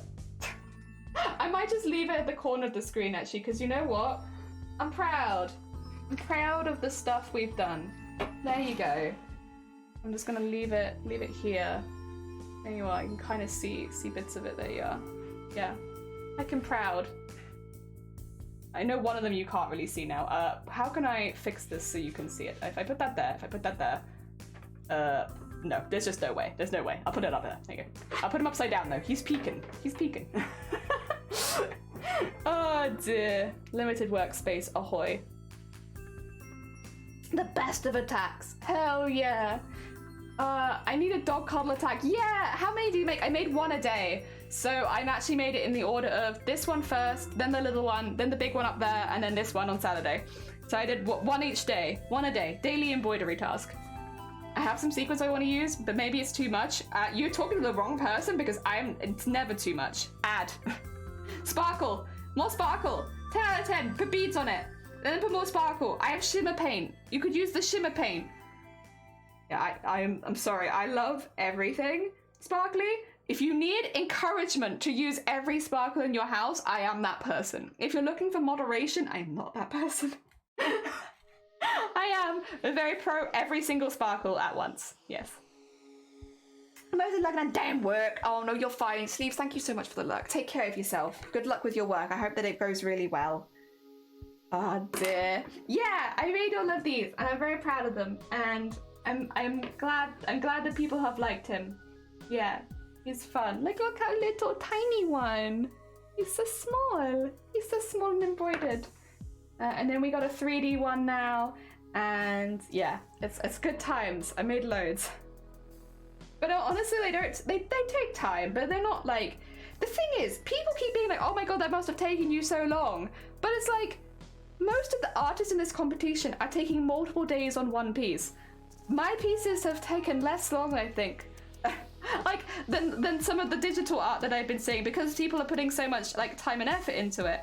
I think there's just a bit of a thing with embroidery where people assume that it takes months, and it's like, nah, it can do, but it doesn't have to. Oh dear, told me too much and it'll never happen. Exactly, too much is never happen. I agree. More. Always more. Oh dear. Oh. Yeah, no, I've been having a very fun time watching everyone. Actually, speaking of which, has anyone entered? I also need to blow my nose. So you know what? I'm gonna mute myself and hide myself, and you're not gonna.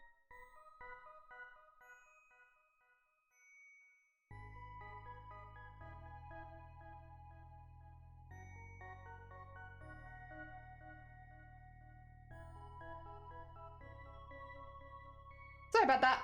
My bad. Oh dear. I have like 4 hoops in my project bin, so I guess I'm gonna need. Yee! Yes, join us. Oh dear, you're like, oh, did I cut off too early? Surprise! Surprise cut off. It's a surprise even to me. I don't know what I sound like. Oh dear, last day, many more entries. Oh yeah, I was gonna see, does anyone else entered since I last saw? Yeah. Oh! What?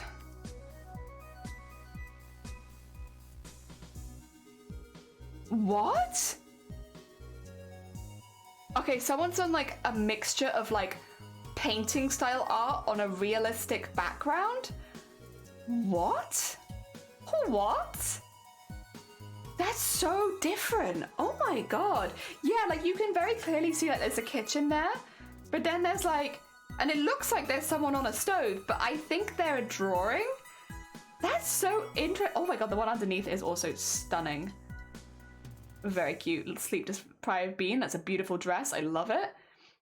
That's an orangutan. That's really cool. This guy has a tentacle tail. And I'm putting fire on that. Oh, the goggles are nice on that. A snail lady? Yes. Diane Escargot. That's a good name. Oh dear. Oh my god, and the little beans. And the angel. There's been some really good angel designs. Oh, and that's a re-entry. Looks really good. Hell yeah. Oh dear. I thought it was a picture of someone's home. Yeah. That's a really interesting one. I haven't seen anything else entered like that. In case people are wondering what we're talking about, by the way, it's currently the entry phase of Chroma Core. And we're looking at people as they enter because you can literally see people as they enter in the Discord. It's very cool. So it's just like if you're looking for art inspiration, that's a video explaining what it is. The Discord link is underneath the video if you do want to check it all out. It's very, very cool. In this community, myself, Sonne, and Anime have all entered.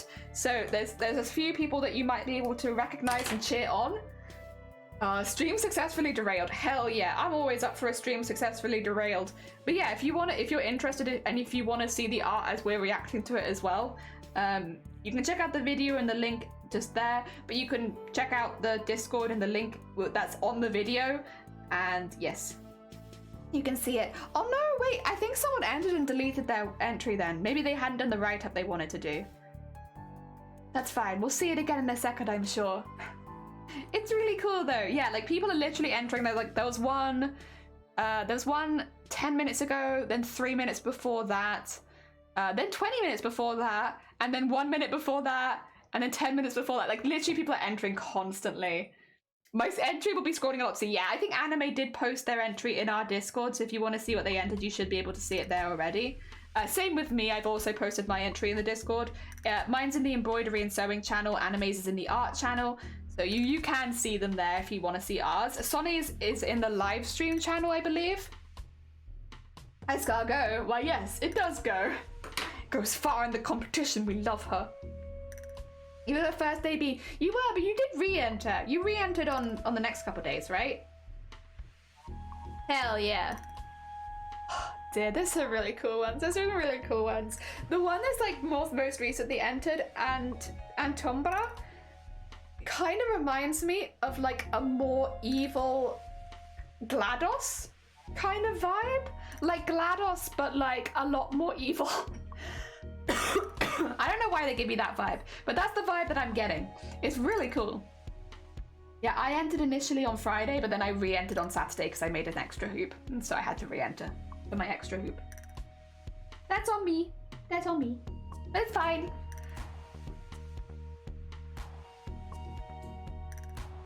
Ah! Oh! I'm being caught by coughing again. I'm sorry. I really wish I could stop coughing one day. Not anytime soon though, I don't think. I'm coffee lady. There we go.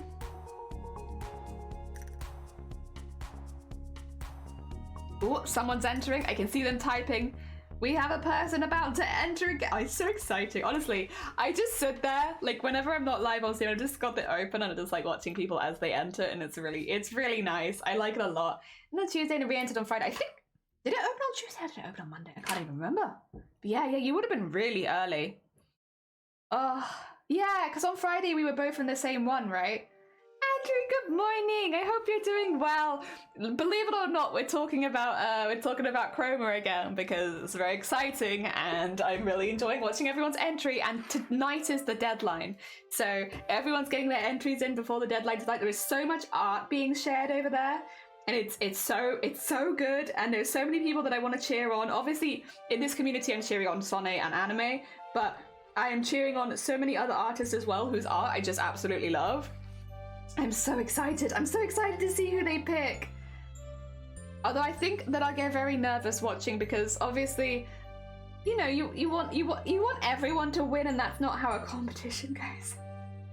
But yes, I'll be anticipating that. It's going to be very exciting, and I love competitions. I'm a very competitive-minded person, so I love this kind of stuff. 10 out of 10. Do enjoy it. We got 2 more lines to go, by the way. We are, despite having had a very unproductive start, we are actually zooming. We're doing a really good job. Also, here's the art that I made for the competition kind of around the edge of the screen because, yee, it's there. I made that. That's a me piece.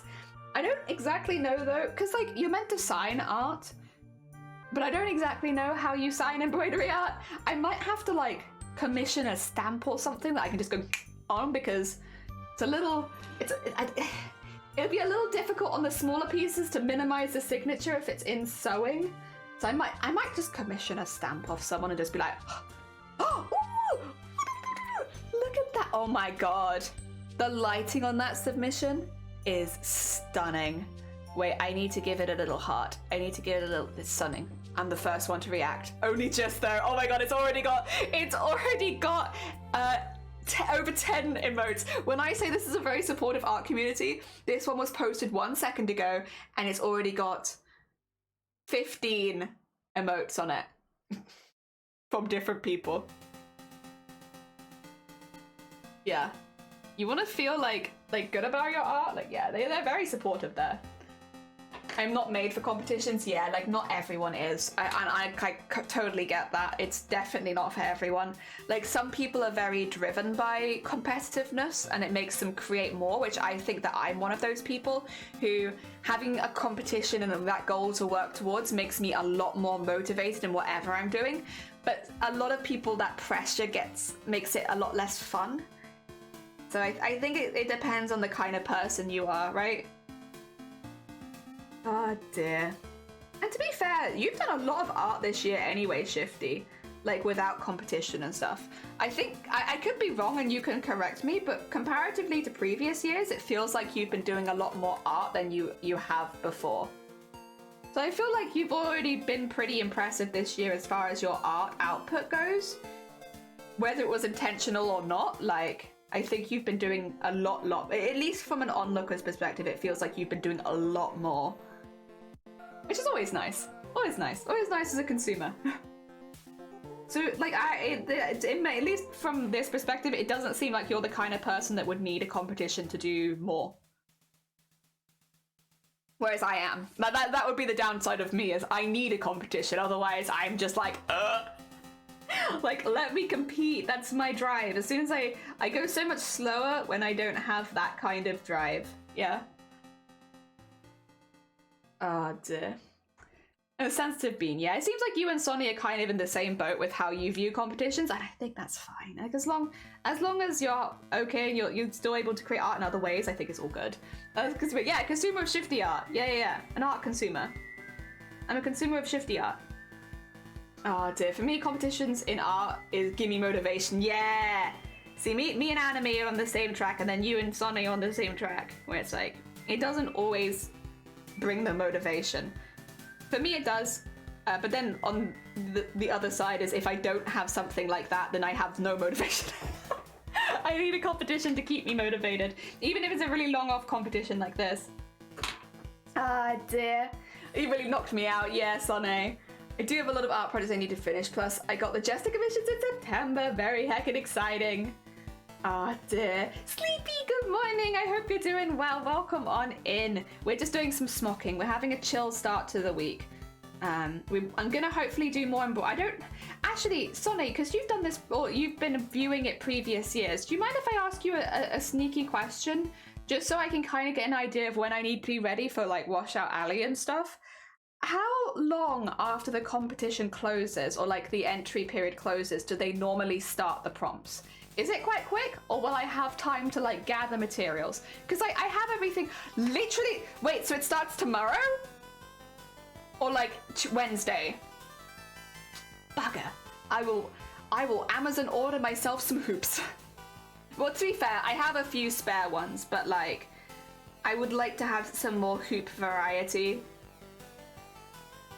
Luckily, I do have Prime right now. I have like one of those 3 months of Prime, so I should be able to get it in for Tuesday if I order today. I don't like doing that because I always feel bad for the delivery driver, but yes. Wednesday at 5 AM, I guess, yeah. Okay. Okay. To be fair though, that's good. That's good. No downtime, let's go. I think that's how I understood it. I found about CC like 6 months ago. Oh, okay, so I haven't had it happen live. All right, sorry, Sonny. I apologize. I was not aware. I'm not aware. Okay. Are you guys gonna plan to do Washout Alley with me or nah? I guess you could kind of pick and choose the prompts. I would like to try and do all of them, just because I feel like if I'm trying to push myself as an artist, I should be doing them even if it's not something that I normally enjoy, like drawing. Because like, there are things that I am a bit more confident with, like anything rectangular in embroidery, I'm like, yeah, I love rectangles. Rectangles are great, like mechs, sign me up, buildings, architecture, all good. Curvy things, like if the prompt was water, for instance, I'd be a little nervous because curves in embroidery are, especially at this scale, are a little hard. But I feel like I should do them anyway because that would be the best way of growing. Right when I have a free day. Nice! Nice! Hell yeah. I mean, listen, I haven't got anything going on. Not until potentially around Christmas. Oh, except for Booptober, but that's like a behind the scenes thing, and that's not art. That's just like organization, so it's a bit different. And honestly, it makes the art feel like even more of a break, because does anyone like event planning? I mean, I am very excited about the event, but all of the organization-y bits are very boring. So it's like, it's necessary, but like, art is a nice break from that. Oh dear, how are you? I'm bored of everyone in the house having COVID. Oh god, I hope everyone's okay. I hope that no one's suffering with it too badly and it's just like a cold or maybe like a mild cough or something. Bless you. Yeah, it's not fun. I'll be honest, I've only been on the other side of it because like Shiny's never had COVID, but I've had it 3 times. So I'm on the other side of I'm the one keeping everyone in the house because I'm the one who has COVID. So yeah, I'm sorry. I hope it gets better nice and quickly. I like event planning. Speaking of which, it's probably going to take most of my time next month. So another thing for me to deal with. See, it's all of the. But it's difficult to talk about on stream, to be honest. The bits of event planning that are hard are people management. So if you are planning the event predominantly for yourself, I probably would enjoy it more as well. People management is the bit that's hard. Yes. I was like, how do I say this without being like, I hate it when people take part in my events? That's not the case. But that's the bit that takes a lot more time, is making sure that everyone knows what they need to be doing, where they need to be, and having all the forms and set up for that sort of thing. That's it. Again, it's not difficult, it's just a lot of the same thing over and over again. And that's how it is. That's how it always is. Even in real life events, it's always like that. Like, that's just what that is. And it's easy, it's just boring. So art is a nice escape from that. Of, yes, let me fill in this another form and do this other bit and bob here. And we're also trying to get some other stuff happening, which again is a lot of forms, and it's just boring. It's not difficult, it's not hard, it's just boring. But it's worth it because it gets everyone involved in the event. That is true. If it's just managing me, it's like, hell yeah, love it. Or like when I take part in VTuber SummerSlam, Starlight, and all that sort of stuff, I love it because everything is done for me. But then when you're doing that for everyone else, it's like, on the other side of the coin. When everything is done for you, that's because there is someone who is doing everything for you. And that's what I do in Booptober. I am the coordinator. But, you know, again, I have experience with that outside of, because I've coordinated so many charity events. I've done so many charity events IRL, because my whole family does charity stuff, so I've been doing it since I was tiny, which is why I'm relatively confident in it as an adult, because I think I organised the first charity event when I was like 11. And then also I have organised other events. I've organised events for my school. I can't tell you which ones because they would get me doxxed. But I organised those for my school to take part in things. So I would have been at least less than 16 when that happened. I've been doing it for a while. It's never gotten less boring, but it's a means to an end, and the end is very worth it, you know? Once the month takes place, it's just fun from start to finish. It's just the boring stuff leading up to it, of filling in forms and getting everything organised and in order. Bore. Ah dear, I was telling you, you got 4 hours of work, but later in the day. Hell yeah! Well, to be fair, like, that's not necessarily a bad thing, right? Because for us, we'll be getting our prompts at like 5 in the morning because of time zones. So you'll wake up, see the prompt, have the day at work to think about it, and then be able to come home from work and do it. So actually, that might work out kind of well for you, because you'll be able to see the prompt before you... and think about it for a few hours before you act on it. Ah, this Smokey, good morning, and thank you for the hydrate. This is actually just lining fabric. It's very, very cheap. Because it's made with the intention of, you know, just lining things. I often use lining fabric as a main fabric choice for my costumes though, because it's really, really thin, so you can kind of layer it up and like do some interesting stuff with it, like embroidery and smocking and stuff like that. And you don't have to worry about ending up with a really, really thick fabric because the initial fabric is so thin. It's really good for stuff like that, and it's cheap. Which is, you know, nice, good, 10 out of 10. Catches a night nightly. I will say, I'm so sorry, you're gonna be very disappointed in me, Smokey. This is the back. So I have this shiny side on the back. This is the front. Which, it has like a sheen to it, but it's not shiny. Technically, this is meant to be the front of the fabric and this is meant to be the back. Like when you buy the fabric, it advertises it like that. But when I got my samples in the post, I saw the back of this fabric and I was like, but that's what I want. I want the back of it. So that you don't see the shiny side, which is meant to be the top. You only see like the back of it. But I really like, it's still got a bit of a sheen to it. I don't know how obvious that is on the camera.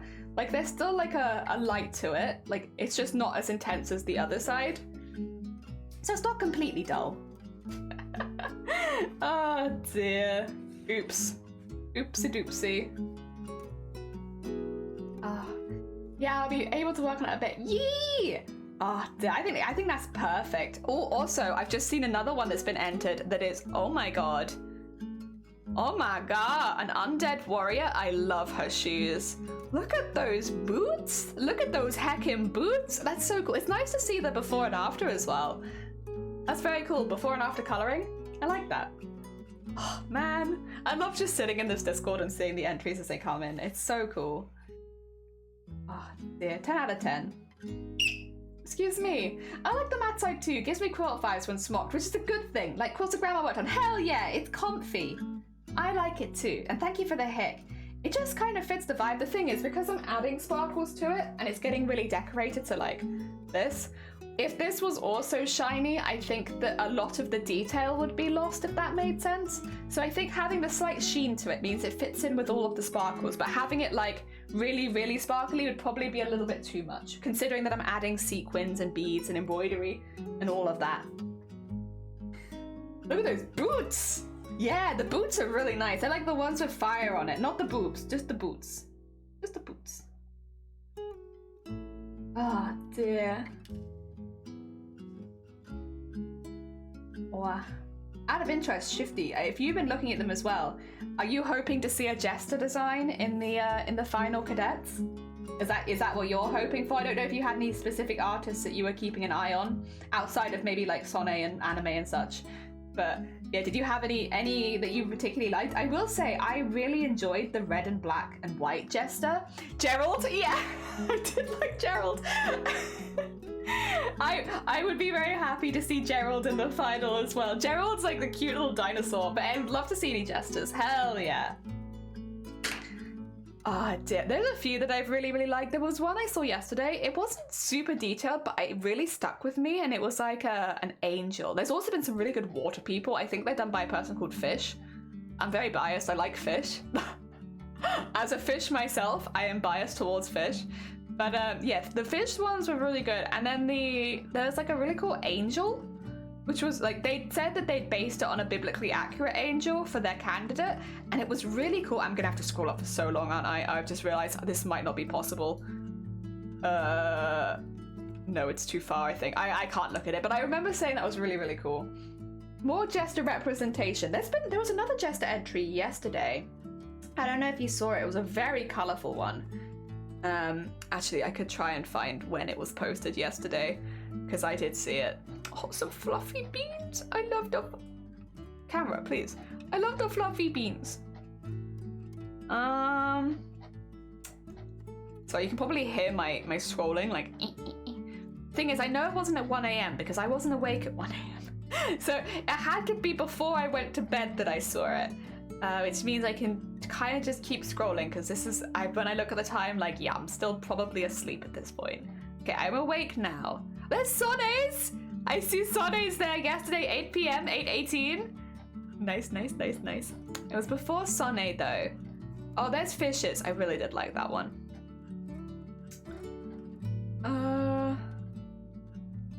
That was like mid-afternoon that they posted. There's an egg, a Cadet Tamago. That's a good egg. I did like that egg. 10 out of 10. I would like to see the egg. God, where was it? Was it further back than this? Jesus. Oh yeah, there was a pixel art entry, wasn't there? Yeah, that was really cool with the spout growing out their arm. That was really cool. There's like a... Oh yeah, the rock. The rock I like. I do like this little stone bean. I'm starting to feel like I just like all the mascots. All the mascot characters. I love them. 10 out of 10 for mascots. Where the hell is this? I thought it was yesterday, but I've like scrolled too far. Like, no, where is it? Did they delete their entry or have I just missed it? It was definitely yesterday that I saw it because I was thinking of like messaging you about it and then I was like, I've probably seen it. I won't message them about it. But now I can't find it. God damn it. I hope they didn't remove it. I really liked it. I thought it was really cool. Oh, dear. Oh, do I want fish? Yeah, I like fish. The Sending Water, it is. It's so cute. And they've done 2 versions of it, right? And it's really, really good. Yeah, there's fishes. God, I can't see it. There's Sone's. Hell yeah.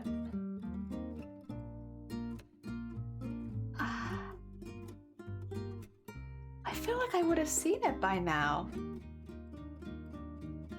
Yeah, I would have been to bed at this time. Where did it go?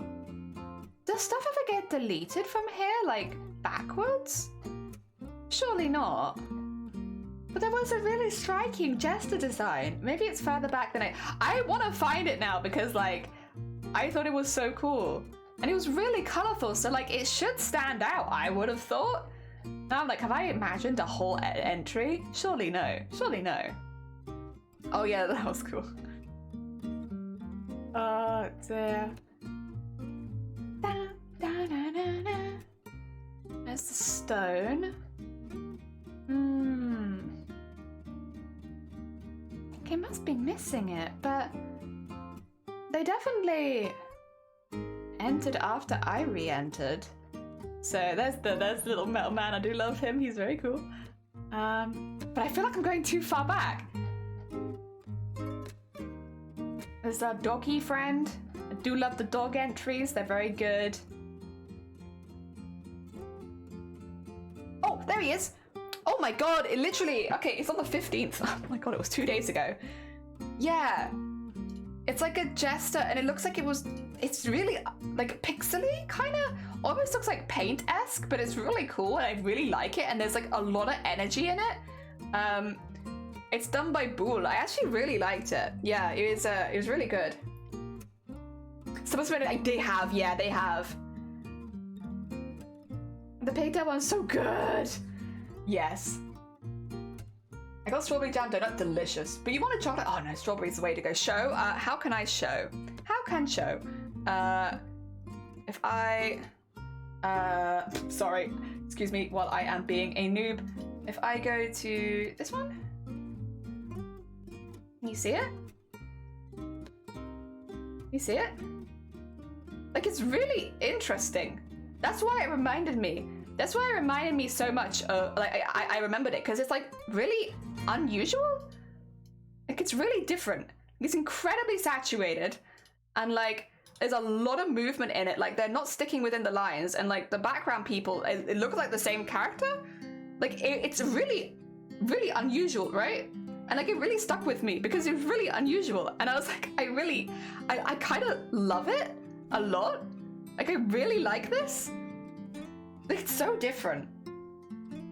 But I don't know, it just kind of sticks with me. Yo, it's so cool, right? Like, I really like that one. I thought it was really, really cool. And yeah, it is getting a lot of love, thankfully. It's not just me, it's so different, and I really like it. I love how it's just all over the place, but there's so much expressiveness in the lines, like them cutting up the carrots is like it's so cool. I don't know, it's just really different, and I really like it. Bool, I wouldn't be mad if Bool got in, because I really do like that one. Jump to the present. I want to see if anyone else has posted. Take me back. Oh, another updated one. That's the little weed seller. I remember them. They said that my cadet sells weed. 10 out of 10. Ah, dear. Fish critiqued your work. Wait, did they? Surely no. Oh, someone did mention that actually, and I was like, absolutely not. I saw Fat Cat's work. And it's very kind of you, but I could never. Was that Fish? Oh God. I think there are a lot of similarities in embroidery art to pixel art, but I also saw Fat Cat. They were like my favorite from last year, and nah, they are way better. Awesome Mask, welcome on in. Thank you so much for the follow. I hope you're doing well. We are doing some smocking, but we're talking about chroma core because people are entering, and I'm really enjoying watching people's entries. So we're talking about chroma core and occasionally being like, Fat Cat 2.0, I don't think so. It'd be like Fat Cat Beta, like before Fat Cat. Oh dear. Oh. Oh, I'm not sure I know what that stands for. Lamb to you too. Hi! Welcome on in, Mask. I hope you're doing well. We're doing some smocking. We're just having like a chill Monday because I want to do embroideries a lot coming up in the week. So I'm having a chill Monday before all that happens. And it turns out it might be happening even sooner than I thought because I didn't realize it was that quick. I thought it'd take a while because there were literally thousands of entries. How the hell are you going through thousands of entries? I'm so glad. Honestly, I do not envy whoever is judging this event. Good hecking luck to you because I mean, I'm sure if you're more proficient at art than I am, like you could tell the differences, but like it feels like the bar of quality is so high. And like this is my first year seeing it, so maybe it's like that every year, but it feels like such a high, like everyone is so good. I don't know how you would pick. I just don't know. He's probably always collecting his faves. I think you'd have to, right? Also, can you correct me? Is it Cynics or Sonics? Because I've been seeing people type Sonics, but it looks like it said Cynics, and I could be wrong. But yeah, like I've been seeing. Obviously, they're doing their evening streams, and I guess there's so many entries. I guess you'd have to. Sonics is a meme, right? I see. Okay, I was like worried that I've been mispronouncing it this whole time. I was like, oh god, have I even sat here being an idiot and mispronouncing things? Okay, but yeah, like there are so many such good event ones, so good. Like I actually really like this one. I can't see their name because they're hidden because I'm in streamer mode. But like the little goat legs and like the backpack. I really do like her. She's so cute. You know, I kind of want to see. And this is the problem, like you see these arts and you're like, I want to see more of this artist, but then I know that I can't, like not everyone is going to take part, but I want to see more of everyone. Like can we all get in? I want to see everyone's. I think there are similar arguments about Scalextrics and Espresso. Wait, how are you meant to say Scalextrics and Espresso? Oh god, then I'm gonna get told I've been saying things wrong again my whole life and it's too late, I can't change. Oh dear. Oh no, I do try to be fair, but then it ends up being a weird mixture of what I remember saying it like and what it's actually meant to be said like. Hence, most of the things in... Oh, that's a bad thread. I'm gonna get some more thread. Most of the things in Final Fantasy IX that I now mispronounce because I was child! Espresso, not espresso. Oh, okay. I say espresso. I'm sorry. I said it correctly? Hell yeah. Chucky said I said it right, so I said it right. Espresso. Scalextrics.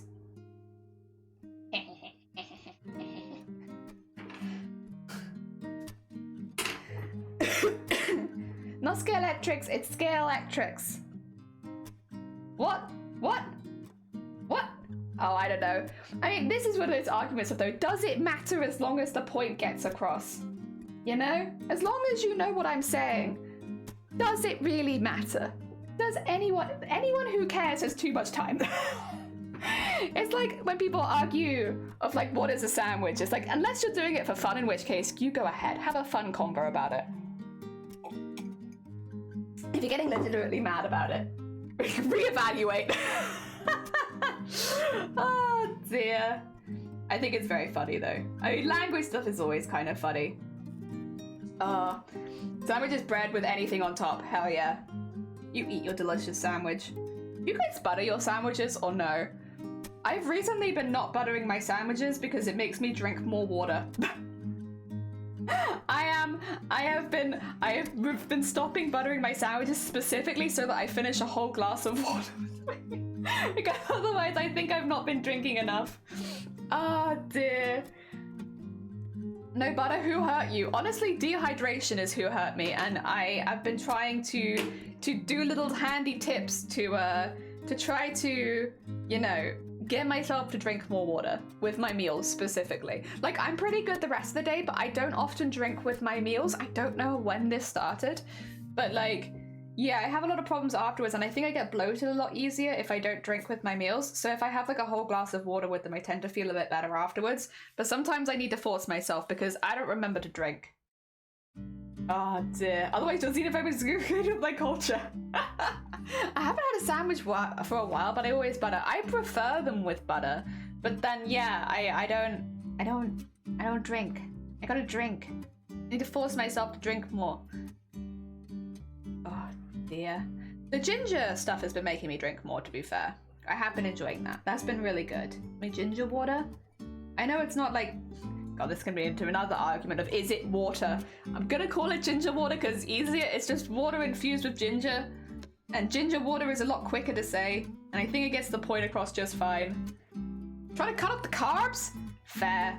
I think my majority of my diet is carbs. So if they ever cut it out, I'd just be like, well... Oh dear. Oh, discrimination. Nicholas, welcome on in. I hope you're doing well. Good morning. Oh dear. We are... I say we are. I'm not really arguing about food. I'm talking about what I eat. But we are having food arguments in the chat. We understand you. It's all good. A new entry. Arms.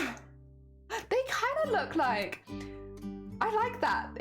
The color palette and the vibes, very Toe Jam and Earl-esque.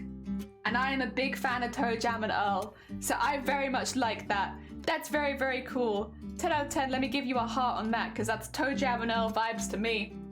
Jelly Tights of Salvation. Yeah. How am I doing? I'm doing good. We're going to be doing a lot of embroidery this week, we're hoping. So I'm trying to like do a little bit of a chill Monday to start the week and just getting some smocking done, which is just, it's a very simple pattern-based process where you do the same thing over and over again, so it doesn't take too much brain power. Dodo jelly, 1 slice or 2 slices? I mean, technically you put jelly on both sides, but that's not the point. I mean, I will eat anything that's put in front of me, and I think that's why I very rarely have very good opinions on food. It's like 2 slices or 1 slice, I don't care, as long as you're feeding me. I'm not gonna argue. Just feed me. That's all I need. Like, literally. Technically, I guess 2 slices sounds like more food, so maybe I would go for that, but it's purely based on the fact there's extra food in there. Thank you for the party! Oh dear.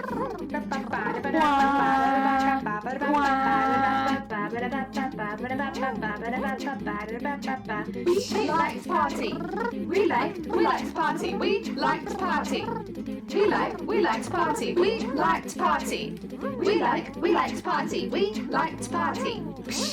The Venga bus is coming and everybody's jumping. New York to San Francisco, an interstate free disco. The wheels are still are turning and traffic lights are burning. So if you like to party, come on and move your body. Good cat. Bring vegan food, hell yeah.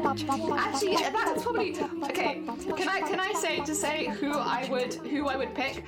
Sonny and Andrew, what is in your sandwich or on your sandwich, and then I'll choose which one that I pick. I'll choose my side based on the fillings or toppings, okay? You tell me what toppings or what fillings you are putting in this sandwich, and I will pick one based on that. Okay. Dear. Oh, Sonny's already done one. Okay, if I really want to go ham. Okay, yeah, go ham. Go hard or go home. I can't believe we're having what we equate to a political debate about sandwiches. Yeah, I'm one of the people that really doesn't build a political opinion, and I just go with whoever looks the coolest.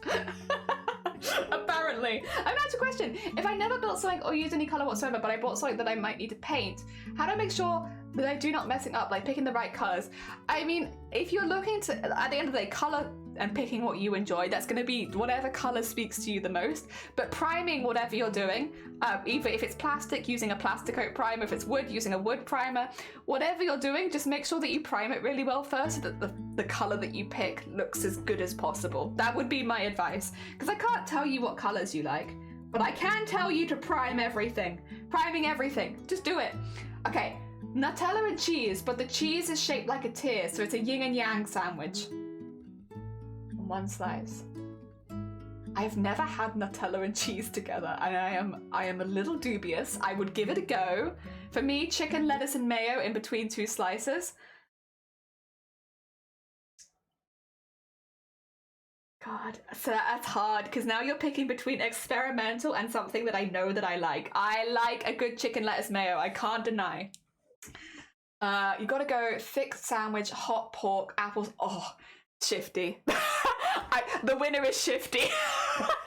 That is my sandwich tastes to a T. Shifty, is yours a closed sandwich or an open sandwich? Because whatever Shifty's is, that is my winner now. Cheese and homemade rhubarb jam. See, I do like rhubarb, but I actually prefer a sweeter jam with my cheese. Crazy, right? Closed. All right, in that case, I'm so sorry. I'm so sorry, Sonny. I'm a closed sandwich person. because that would be what I enjoy. Like, one of my favorite sandwiches is and it's from a very specific place. They just put all this melted brie in it, and I just melted brie with cranberry and turkey or something, and I was like, it does my stomach no good, but I do really enjoy it. Oh dear. Marmalade on cheese? Yee! Marmalade on cheese can be really good, Nick, because it's like sweet and savory and rich, and oh, it is good. Don't get me wrong, it's a good try. I would say if you're nervous about it, or you could always put it like on a cracker or something rather than on bread, you know, having it as a full sandwich. Like, test it first, and then you go full ham if you really enjoy it. Ah, dear. Y'all are hecking on cultural activity, and I'm calling the Twitch police. You're all banned. Oh no! But I went based on I didn't go based on that. I went based on your filling options, and I'm sorry, Sonny, but Shifty had the best filling choice. Not everyone, but bacon, brie, and cranberry. Bacon, brie, and cranberry. I really love that one. I love it. I love it. Yeah, that's a good one. Jelly Eden! Good morning. I hope you're doing well. We've done so many embroideries. We're getting ready to do a lot more as well. I organized my threads into what do you call it? Drawers, and it's very neat now. I enjoyed the combo many times. Same reason for Nutella and cheese. It's sweet and savory.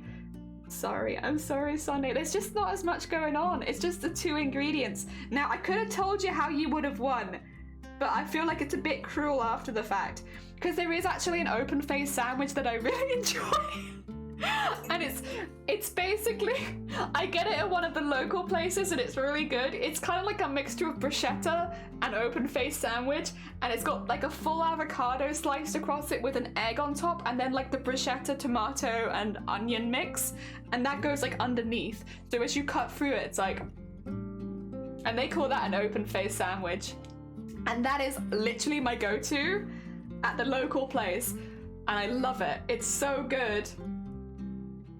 5 aubergine slices, sliced tomato, mayo, pinch of salt, basil.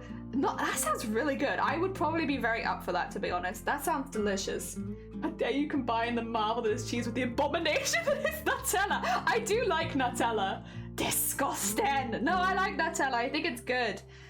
I like it with peanut butter on it. It's like Snickers.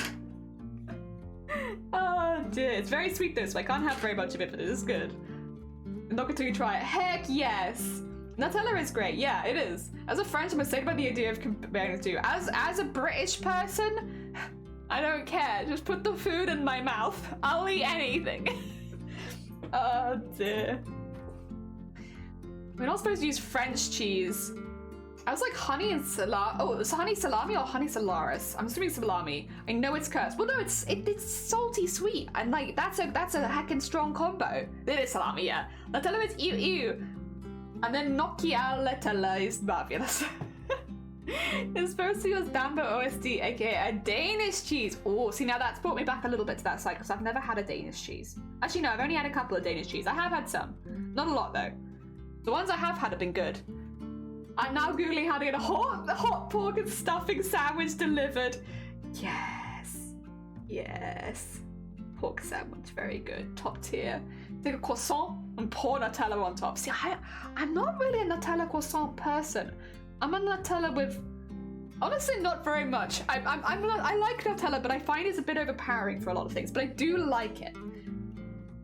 Oh dear. Did talk about American cheese. It's okay. What the hell? I never mentioned American cheese. I don't particularly like American cheese that much. I can eat it in a pinch, but it's not my favorite. It's not my favorite. So use draw on the paper with the color first, see if it's the right color. Try to color string bean. Wait, string bean from our house? Yeah, doing tests first is always a good idea, right? Just to double check. I always recommend testing things. I think that's a good call. Hell yeah, string bean. Oh my god, a good hacking bean right there. Oh dear. I'm a semi-soft mild cheese. Oh no, it's not I'm sorry. I'm so sorry. I am semi-soft mild cheese. There you go. That's just me. Just me. No, it's a not I'm a. I am also a semi-soft mild cheese. And first of all, the nibble baby. Oh, hell yeah. Also, Ada Shadow, good morning. I hope you're doing well. That sounds hecking lovely. I'm really scared of it getting bad. Listen, if it does, you can always pay toe for it. Sand it off, do it again. Like, there's no shame in starting again. I think most artists start again multiple times on their pieces. Like, it's pretty common. You can also do it now, and if in a few months you don't like it, you can always redo it. Nothing wrong with that. You redo it to your heart's content, as long as you're having a good time. I am a semi-soft cheese. That is me. The semi-soft. To be fair, normally I'd have a croissant with butter and strawberry jam. Yes! I do love a croissant with butter and strawberry jam. That's my go-to too. But they only had cranberry jam. The butter was out in public and I felt self-conscious using it. Yeah, fair. Fair. I like the little packets of butter. Private butter, you know? Little private butter. I don't have the colours yet. Well, you need to get the colours. Everything will make you better at what you do. The end result is that you improve, not whatever you produce. You know, Add a Shadow, that is a very positive way of looking at it. What the heck? Thank you so much for your positivity this morning. You're not wrong. You're not wrong. That is true.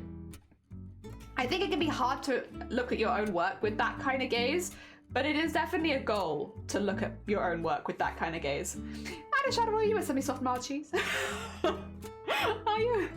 We're all semi-soft mild cheeses here. Semi-soft mild cheese. Question. Is there an age limit to this Twitch chat? Yes, we're an 18 plus. 18 plus because we talk about all sorts of uncomfortable things. Yes. Please do not state your age. If you are under 18, please just leave quietly. Because we don't do ages in this chat, specifically because people could be watching that have bad intentions. So age free, do not state your age. If you are under 18, please leave quietly without too much parade. Ah, dear. How old are you? I am 10 million years old. Also, Rio, good morning. I hope you're doing well. Welcome on in. Oh, dear. Thank you, Shifty. Yeah. No stating your age. Oh, dear. Age free as well. There's no age. You don't have age in chat. It's just better because you just never know who's watching. And the problem that we have is someone will be like, oh, well, I'm older. No one's going to target me for my age. And it's like, yeah, maybe, potentially. But you saying that you're that age will mean that 10 other people will come out of the woodwork and be like, I'm 13 years old. And it's like, get out. Also, don't say that. Never state your age publicly because it makes you a target for people with bad intentions and you might just not see them coming. Never do it. Never state your age. If you're older, don't state your age because it puts people who are younger than you at risk. And if you're young, never state your age. There you go. You can say how aged your cheese is, though. True, you can. I would love to know. Dear Kawanasi, good morning. Did the sickness on the shake go away? Yeah, it's fine. I'm so used to it, honestly. Like, the thing is, it's not the first time I've managed to trigger my stomach a little bit. So, like, I want to say it happens once a week-ish. It's really useful. Like, it doesn't normally happen that early in the day as a thing because I do normally eat pretty safe lunches. But like, it happens pretty common. I'm a sicky lady. I don't know what to say. I don't want to be a sicky lady on stream. You know? My cheese is 3-year-old. 3-year-old cheese? What does aging cheese do? Does it just make it fancy, or in more intense in taste? Because I know that you can age cheese, but what does aging cheese do? There's a preference for everything. That is also true. There is a preference for everything. I want to be Gruyere. Nice. You know that bad rainbows go back to prism. God damn it. Iron! Good morning. I hope you're doing well. Also, I like oh yeah! Nice! Ricciano. Very delicious. It makes it stiffer. Okay. I thought it made it more stanky, but I could be wrong. Oh dear. Grey isn't holy, or at least not the box I buy. Any younger than 13. Young in general is bad. Is bad. Isn't aging cheese making it molded? I think so. I think it makes it more stanky. Oh, that's annoying. I hope it's not cold as anyway. I hope doctor's gonna. Oh, yeah, you're fine. Literally, I have had this condition since I was like, since I can remember. I am so used to it. I was a baby with this condition. I am now a woman with this condition. I am so used to it, and I am so ready to deal with it. It's okay. It's fine. I literally have not got memory when I haven't been like this. So it's not like I woke up one day and food made me throw up. You know, it's always been like that. I've never had a different experience. It's a lifestyle. Yeah, exactly. Dear. Aged cheese, not good. I like blue cheese, but I like blue cheese on its own. I often, and like sometimes in soups, it overpowers things very quickly, but I don't dislike it. I just sometimes think it's a bit much, you know? It's a bit much. It makes your cheese stronger. Hey, Jenny, hey, View. I hope you're doing well.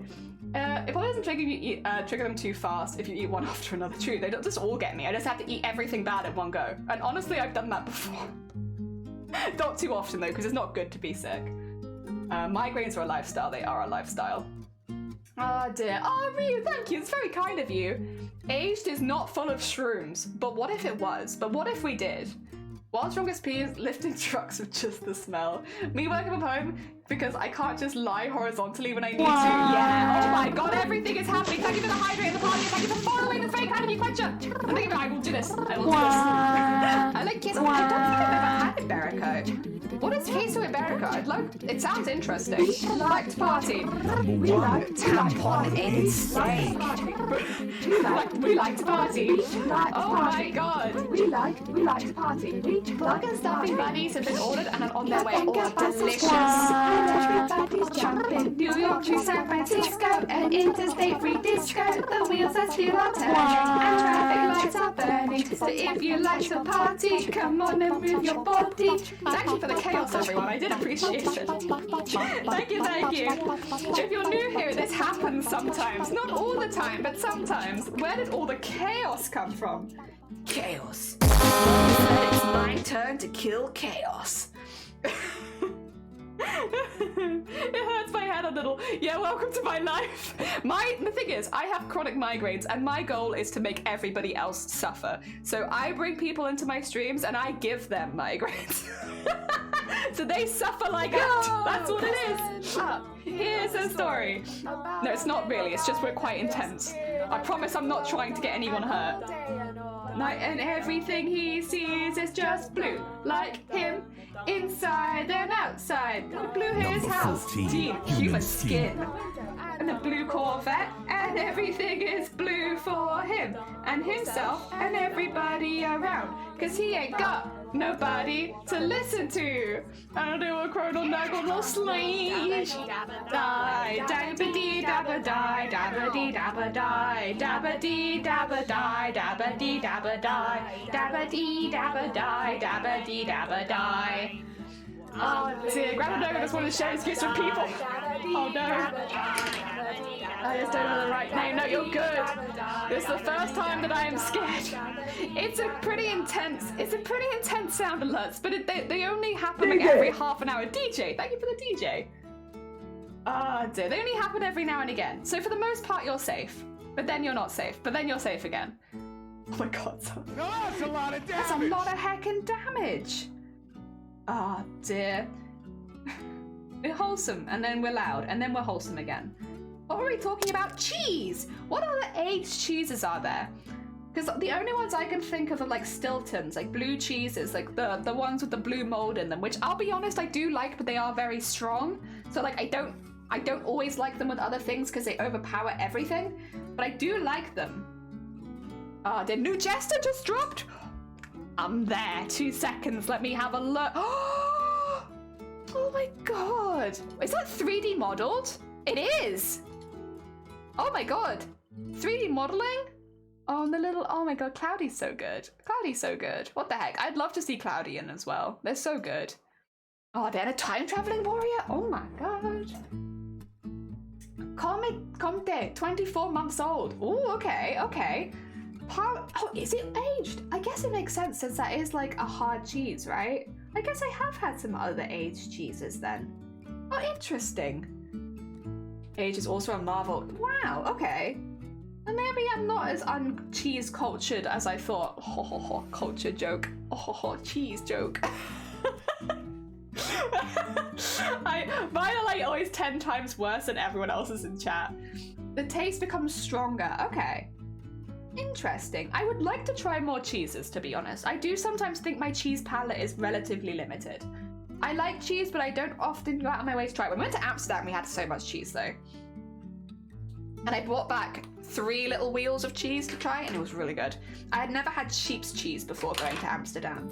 And now I have discovered that I actually really like sheep's cheese. And I just don't know where we can get it. Probably not down local Tesco in it. You can age cheddar, but not all cheddar is aged. I do believe that I have had aged cheddar, but as part of a dish, not on its own. Any and all hard cheeses can be aged. Okay. I do need cheeses. If you throw cheddar on the ground, there's nothing but the brie. God damn it, add a shadow roll. Cave-aged cheddar from Cheddar Gorge, can you? That's really cool. Yeah, because cheddar's one of those ones that needs to come from a certain area, isn't it? Like champagne. Or maybe it isn't, but I think it should be. My favorite cheese is Chevin goat's milk cheese. It's expensive as gold, but it's so good. I have not had... So goat's cheese is one of those ones where I can't really eat it, unfortunately, because it will make me immediately ill. It's like the only one that I've had such a strong reaction to. I've had it 3 times in my life, and every single time I died.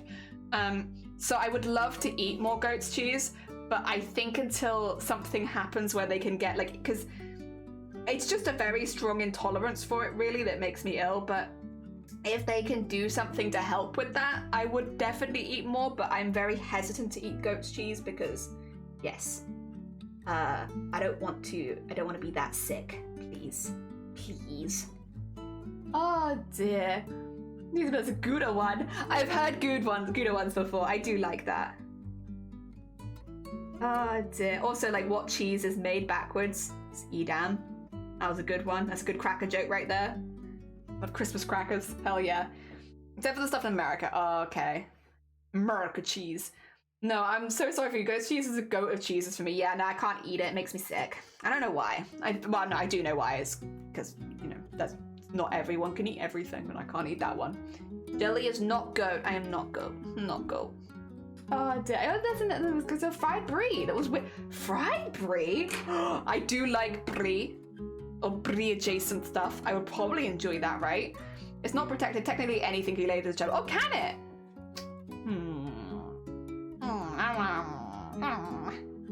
Why do I goat cheese like that? I didn't realize there was so much of a difference between cow's milk and goat's milk. Yep. Well, it's just you can technically be allergic to anything, can't you? Like, in the same way that people are allergic to cow's milk, but they can often drink goat, you can be backwards allergic, where you're allergic to goat's milk, but you can drink cow. You can be allergic to quite literally anything in the world, also, by the way. Also, did you know that pregnancy can give you allergies to things that you would never have had before, but then you can get pregnant and suddenly have a new allergy, and it can be like a life-threatening one? Did you know that? Pregnancy is terrifying. I don't understand. Why does your body do this to you? But yeah, you can like get pregnant and then suddenly have life-threatening nut allergies after giving birth. Why? Human body stuff. Oh dear, weird human body stuff. Why is there a need to fry everything? Because fried food is so delicious. Where did you like us go? Ooh. Yeah, sorry, gotta go, coming back later. No, take care, Nicholas. Take care of yourself, take a important bye. Oh dear, lactose intolerance here. Woo! Remind me to never get pregnant. Yeah, it can make you dangerously allergic to things. Giving birth and becoming allergic to nut is quite ironic. Okay, but like you could become allergic to anything. I use nuts as an example because it's a common allergy. Cancer can also give you allergies. You can. Yes. I said lactose intolerant when pregnant. Turns out my niece is lactose intolerant, not my sister. Oh, that's interesting. They worship Swiss cheese because they are holy. And also because Swiss cheese is damn good. I like Swiss cheese. Mild but delicious. Basically, the fetus screws you over royalty. Yeah. Fetus, terrifying. Very scary. Very, very scary. What's your phobia? Feti. I'm just really afraid of fetuses. Oh dear. I said to someone as a baby, don't do it. I'm not planning to be quite honest. I'm okay with not dealing with that. Feti. Multiple fetuses. I don't know that. What do you call multiple fetuses? Is it just fetuses or is it feti? I feel like it could be feti. Fetuses is also fun to say. I like saying fishes. What's your phobia? Going out and getting pregnant. Yeah, honestly, that is probably one of the scariest things I can imagine happening. I'm okay. I just want to make costumes and art and stuff. I don't want to deal with I would like to get a dog. That's about the level of responsibility I'm up for at this stage in my life. Thank you very much. A dog. Maybe 2. All parasites, babies, cows, don't at me. It should be feti, but I think it's fetuses. Feti is much better. I agree. It should be feti. Pregnant women are just mechs. They are. They are. I think you're both are accepted. It's like octopuses and octopi, like technically both are correct, and you can just use whichever one you want. I remember someone correcting me on that, and I was like, what? No. There is no corrections. There is only correct. Octopuses and octopi are both recognized. You could literally use either. And I like saying octopuses because octopuses is so much more fun than saying octopi. Isn't there also octopodes? Oh yeah, I think there is also octopodes. Yeah, octopus is an interesting one because there are several ways you can refer to them and they're all technically correct. Which is cool. It's just about as complicated as an octopus is. Ah dear. When you're a baby inside of you, you tend to have no idea how brave mothers are to carry a whole person for 9 months. Ugh, it's just very inconvenient. Very inconvenient. And then you have to push it out as well. Very inconvenient. The belief that octopus is originally Greek and it should have a Greek ending. Ooh, that's really cool! Hell yeah! Interesting. I carry my whole Overwatch team and I get no recognition. Someone's entering the competition again. I get very distracted as soon as I see someone is typing. I can't normally see their name because I'm in streamer mode, but I just see someone's typing. Ah dear. Octopuses is my preferred form of octopus. Other people in the conversation understand the meaning, it should be left at that. Yeah, I generally agree with that as well. Like, a lot of people, especially on Twitch, they like try and correct you, and it's like, I think unless someone's asking, what the hell? No, don't salt him, hail the snail. Snail entry, everyone. A snail has entered. And I'm gonna react with snail. Jellyfoosh. Hell yeah. What do we call my jelly? Jellyfi? Yeah. Hell yeah, you can call me that. I think as long as people understand, I think it's quite what do you call it? I don't like seeing people correct people on their like stuff like that because there's a part of me that's like maybe English isn't their first language and they're doing their best and then you've come in all smugly trying to correct them and it's like, I don't know, man. A lot of people, it's like if you're not super confident in English and you decide to chat in an English stream, that's really brave of you. And I don't feel like if your first interaction is being put down for your grammar, I feel like that's really mean. Oh dear, I don't know. You just don't know, especially on a platform like Twitch where everyone is faceless, as they should be. But like, you know, everyone's faceless. I just feel like if the first thing you do is put someone down their grammar, it's like maybe it's helpful, but if they're not asking, like, maybe, like, if they're asking, like, we have had people come in and be like, if I say something wrong, just correct me, I'm currently using your stream to learn English. It doesn't happen very often, but it does happen. And in that kind of situation, it's been asked for, fair enough, but if the first thing you do is just correct someone, I'm like, yeah, man. And when I see streamers do it to chatters as well, it, like, really rubs me the wrong way, because you just don't know. Like, if someone comes in here and they are currently learning English and they're trying their best to chat and ask questions, like, it just kind of makes me feel very uncomfortable when you see someone immediately correcting them or putting them down. Oh dear. TLR, sharks enter blue screen mode when rotated. Nice. That's very heckin' cute.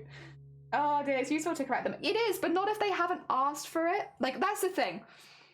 If someone's asking for corrections, that's one thing. But most of the time people come in here and they often don't even mention it. And it's like, well, if they haven't mentioned it, why are you correcting them? Like, the only times where they may need some interpretation is if I legitimately can't understand what the question is or what they're asking. And then I'll normally ask them for clarification. I wouldn't ask other people, like, can you translate that person in chat? I don't get it. Like, because that's just mean and rude. And as someone who is barely able to, like, speak my first language, I always think it's incredibly impressive when people can speak multiple. I think it's really nice to see people learning new language. Smug people who correct people have no intelligence. Yeah, I tend to agree in that it's a very... what do you call it? You look very insecure if you have to do that. And it is easier in face-to-face to have those kind of conversations, for sure. They could also be dyslexic. That's also true. They could also be dyslexic. I did too. I have a Chinese word tattooed on my wrist, and I know it says dream. It's checked by actual Chinese people. When a male Brett says, actually it says lucid visions, like F off. Like, F off. Another quote I like is, someone mispronounced the word, it's very likely they've read the word but not heard it, and don't mock them. Yeah, like, I'm fine when people mock me for it because I'm putting myself out there for that, but when I see other people mock people in the community, I don't know. Because as a streamer, I can put a stop to it if I'm getting upset. If, say, people are being like, oh my god, Jelly, it's regen, not Regan, I can be like, if it's upsetting me, I can say stop. It never did, but I could. But in chat, it's a little difficult to set those boundaries, and I don't like when people do that to other people. It's like, it's just kind of rude. Like, you can mess with me as much as you like. I'm here to be messed with to an extent, obviously. Please do not be unkind. But yeah, I don't like seeing it to other people in chat. Yeah, I don't like it. It's the same vibe. And this happened more when I was like starting out streaming. Sometimes people would tell other people to be quiet in chat, like, and obviously we got to the point of just banning those people because it's like, I don't want people like that in my community. But like, if someone was trying to like ask a question, they would like shush other people in chat. I want to tell you, that's an instant ban from me. You will never be unbanned. If you legitimately try and shut other people in chat up without, and again, the only time where I would say like there is any relevance to doing it is if I've asked to change the conversation and someone isn't. But then obviously, if I've asked to change the conversation and they're refusing to, I will time them out normally. I don't normally need the assistance, but that's the only time in my mind where I can see where that's in the least bit appropriate. Uh-oh, we need to permaban Eoden. Oh god, it is time. Walk to a bra shop, sorted. Hell yeah. You can also walk into bras as often as you like, as long as no one's wearing it. Oh dear. Oh, wearing parts the best bit. Permaban, yeah, I guess we have to permaban Eoden. Everyone say goodbye to Eoden. They've been a lovely chatter. We've really enjoyed talking to them, but I guess they're permaban now. There they go. It was nice talking to you, Eoden. It was lovely talking to you, Eoden. Goodbye. Oh, dear. We got timed out for 1 second. Oh, dear. Then get permission first. Yeah. Please, can I consensually walk into your bra? Thank you. Oh, dear. Yeah, that's just one thing that you see on Twitch. Like, we've been talking about things recently that you see on Twitch that kind of make you uncomfortable. One of the things I see is when people are, like, correcting people's grammar when it's not been asked for, and it's like, yeah. Like, I will check with people, like, earlier, where Luna, I'm gonna say, typoed salami, and I was like, I'm assuming you mean salami, and then they said, yes, salami. I was like, there we go. And it's, like, not difficult to do that, and just be like, double check that that's what I'm expecting. The only thing is, because obviously living in one place in the world, there's a lot of foods and stuff like that that will have different names elsewhere, and sometimes I do need some clarification. But yeah, I don't know, it's not difficult. No making a jello talk, he broke. Eoden, he broke. He was broken. Oh no, I actually like that. I might say yes, but no, motorboating. Yes, but no motorboating. Just walk into them, and I will walk back with purpose. Oh dear. Happiness is walking into a Rachel Welch very slowly. I remember the first time I saw shawarma. Shawarma spelled as shawarma. Oh, you said shawarma. I see shawarma. Yeah, I see with a W. Whoa. I'm used to doing autocorrect, auto-co-wrong that I usually automatically correct it manually, yeah. Especially with like Twitch names and stuff like that. They get auto-corrected so easy. He's broken and on the floor. He's broken on the floor. I think food is the main one where sometimes I need clarifications because, you know, I might call the food something else, or maybe it's just a new food that I've never heard of. And I think that's about it. Outside of those times, also, but a cat entry. There is a cat entry. Oh my god. And a fighting bean. I also love him. Hell yeah. Yeah, I think those are normally the only times where it's like I need a lot of clarification. It's just because sometimes I want to look the food up to see if it's something that I can eat afterwards. So it's like, you know, I'll ask for clarification, but it's mainly just so that I can see if, you know, if there's any way of me ordering it or anything like that. Autocorrupt. Autocorrupt is a great term. Yeah. Chips in England, potato strips that are fried. In America, they are crisps. Yeah, and stuff like that can get a little confusing. And like, there's plenty of times where I've had to reiterate what I've said because another audience doesn't understand what I'm talking about. And like, that's how it goes. We all have different names for it. Makes it difficult. So many times I have no idea how to pronounce the food, so I try and point. Yeah, I do that in the UK. There are days I'm just like, can I have this? And I pointed it to make sure that I don't, because I just get nervous I'm going to mispronounce things. I think it does come from having been corrected an awful lot. There is, I think, a point where someone's been overcorrected to the point where it gets to like me, where I am now just nervous speaking the own language that I speak because I've been corrected so many times. But yeah, I think that's probably also part of why I don't like seeing other people corrected, because it can really hurt someone's self-confidence. I only speak one language and I consistently say that I'm trash at it because I have no confidence in it. And I normally point at things in menus in my own country. I get nervous. Sorry, this one's always a bit loud. We were like, crisps, we want crisps! Can I get the chicken pizza? Pizza. Did they give me the hydrate? At the beginning of Austin Paris, they had to put a short video where they showed in America to tell them what a shag was! I guess that is more of a British term. English is a horrible language, no offense. Offense taken, how dare you? That's the only one that I speak. I also finished the back, so I just did that with no, I finished the back is done. Look at all this neat work, very nice, diamondy. The front is now ready for the next stage, but it will need to be painted. I do that off stream because it takes a while to dry. What do I want to do then? I could make more Glenn Barrows fan art, but I don't know if I should. I don't really want to re-enter again. I keep re-entering over and over again. Gotta stop. Oh dear. I'm hungry now. I'm sorry. I need to I don't really want to do any embroidery because I want to save my fingers. I could start another smocking piece from scratch. They are all burned at the edges. They are kind of ready to go. You don't have to make it in for the event. Yeah, true. I could just do one for fun. But where's the fun in that? Where is doing art for fun? That's not fun. I'm hungry. Got another 15 minutes to wait for my sandwich. Ooh, the pork. Okay. What do I want to do? Do I want to do out? What do I want to do with my day? What are my plans for the week? Maybe... I don't know. I guess I don't know because I don't know when the competition opens. I'm gonna have a little look, see if there's any stuff I can see, because I have no idea. What is my plan? What are my weekly plans? I am confused and lost, and I'm not sure. I mean, I could just start another piece of smocking, but then there's a part of it's like, but what if we did some embroidered art? Wait, yeah, I finished. It needs to be painted, but I do the painting off stream because it takes a while to dry. So this is now ready for having paint put into like where the bows are. So we leave that there, come back when it's painted kind of thing. I tend to also paint them in batches because it just gets that done quite quickly. So I do that. Quatre dix? Dix? What is this? Oh dear.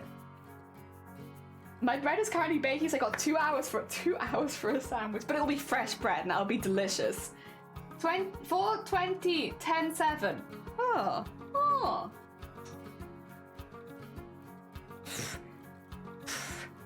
This is my problem. I don't plan ahead enough. I could do some embroidery, or I could. No, I can't really do that. Some of it's harder on the fingers, and I'm trying to save my hands, if that makes sense, just for this week. You know what? I'm gonna end the stream there. We've been going for 3 hours. It's not like we just started and immediately ended. I would have normally gone for a bit longer but I finished what I wanted to do for the day. I've done a good job. I could just leave it there. I did a great job today. I really want to see what happens with Chroma, and if I'm expected to start doing the prompts tomorrow, because if the first prompt is tomorrow, then we're doing that tomorrow, and then I definitely want my hand saved for it. If it's Wednesday, I have a spare day. I don't know. I think it's just the not knowing that's pushing me off a bit. I'm a schedule person. I love having a schedule. But fear not, for I will raid you all into a very, very good bean. And I can see someone who who is live that I can raid you all into immediately and we can have a good time there. So let's raid into Bear because they're playing Final Fantasy and I love Final Fantasy and I love everything Final Fantasy and I just want Final Fantasy on me 24/7. So we're gonna raid into there. You did, thank you. I feel like I did. Thank you everyone for the fun stream today. Thank you everyone for popping by and chatting and having a good time. I really do appreciate it. I don't think I say it often enough, but everyone popping by and, you know, engaging in the fun conversations with me and stuff like that really makes the streams 10 times better. I'm very, very fortunate with the people that have found my stream because it really does mean that every day is fun. Every time I come on the stream, I know I'm going to have a good time because I know the kind of pool of people I'm going to be chatting to. So I do really very much appreciate it, and I don't really say it often enough, to be honest. Tomorrow, we're doing something. We're doing something. It could be embroidery if we're going into Washout Alley. It could be cosplay if we're not. We'll see. We'll see. I don't know. Glad to have followed. No, thank you. It was lovely to meet you. Hopefully I'll see you around soon. Probably over the next month, we're going to be doing a lot of stuff like this. So it'll be a little less cosplay focused and a little more embroidery focused. I make about one of these a day, and it's a mixture between slightly more cartoonish and realistic. I'm still incredibly proud of this one. Like, look at his face. He has details. So yeah, it'll be stuff like that. Probably. Mostly. But yeah, otherwise, I'll see you soon. Take care, everyone. I'm going to send you over to Bear, a very sweet bee, doing Final Fantasy. There we go.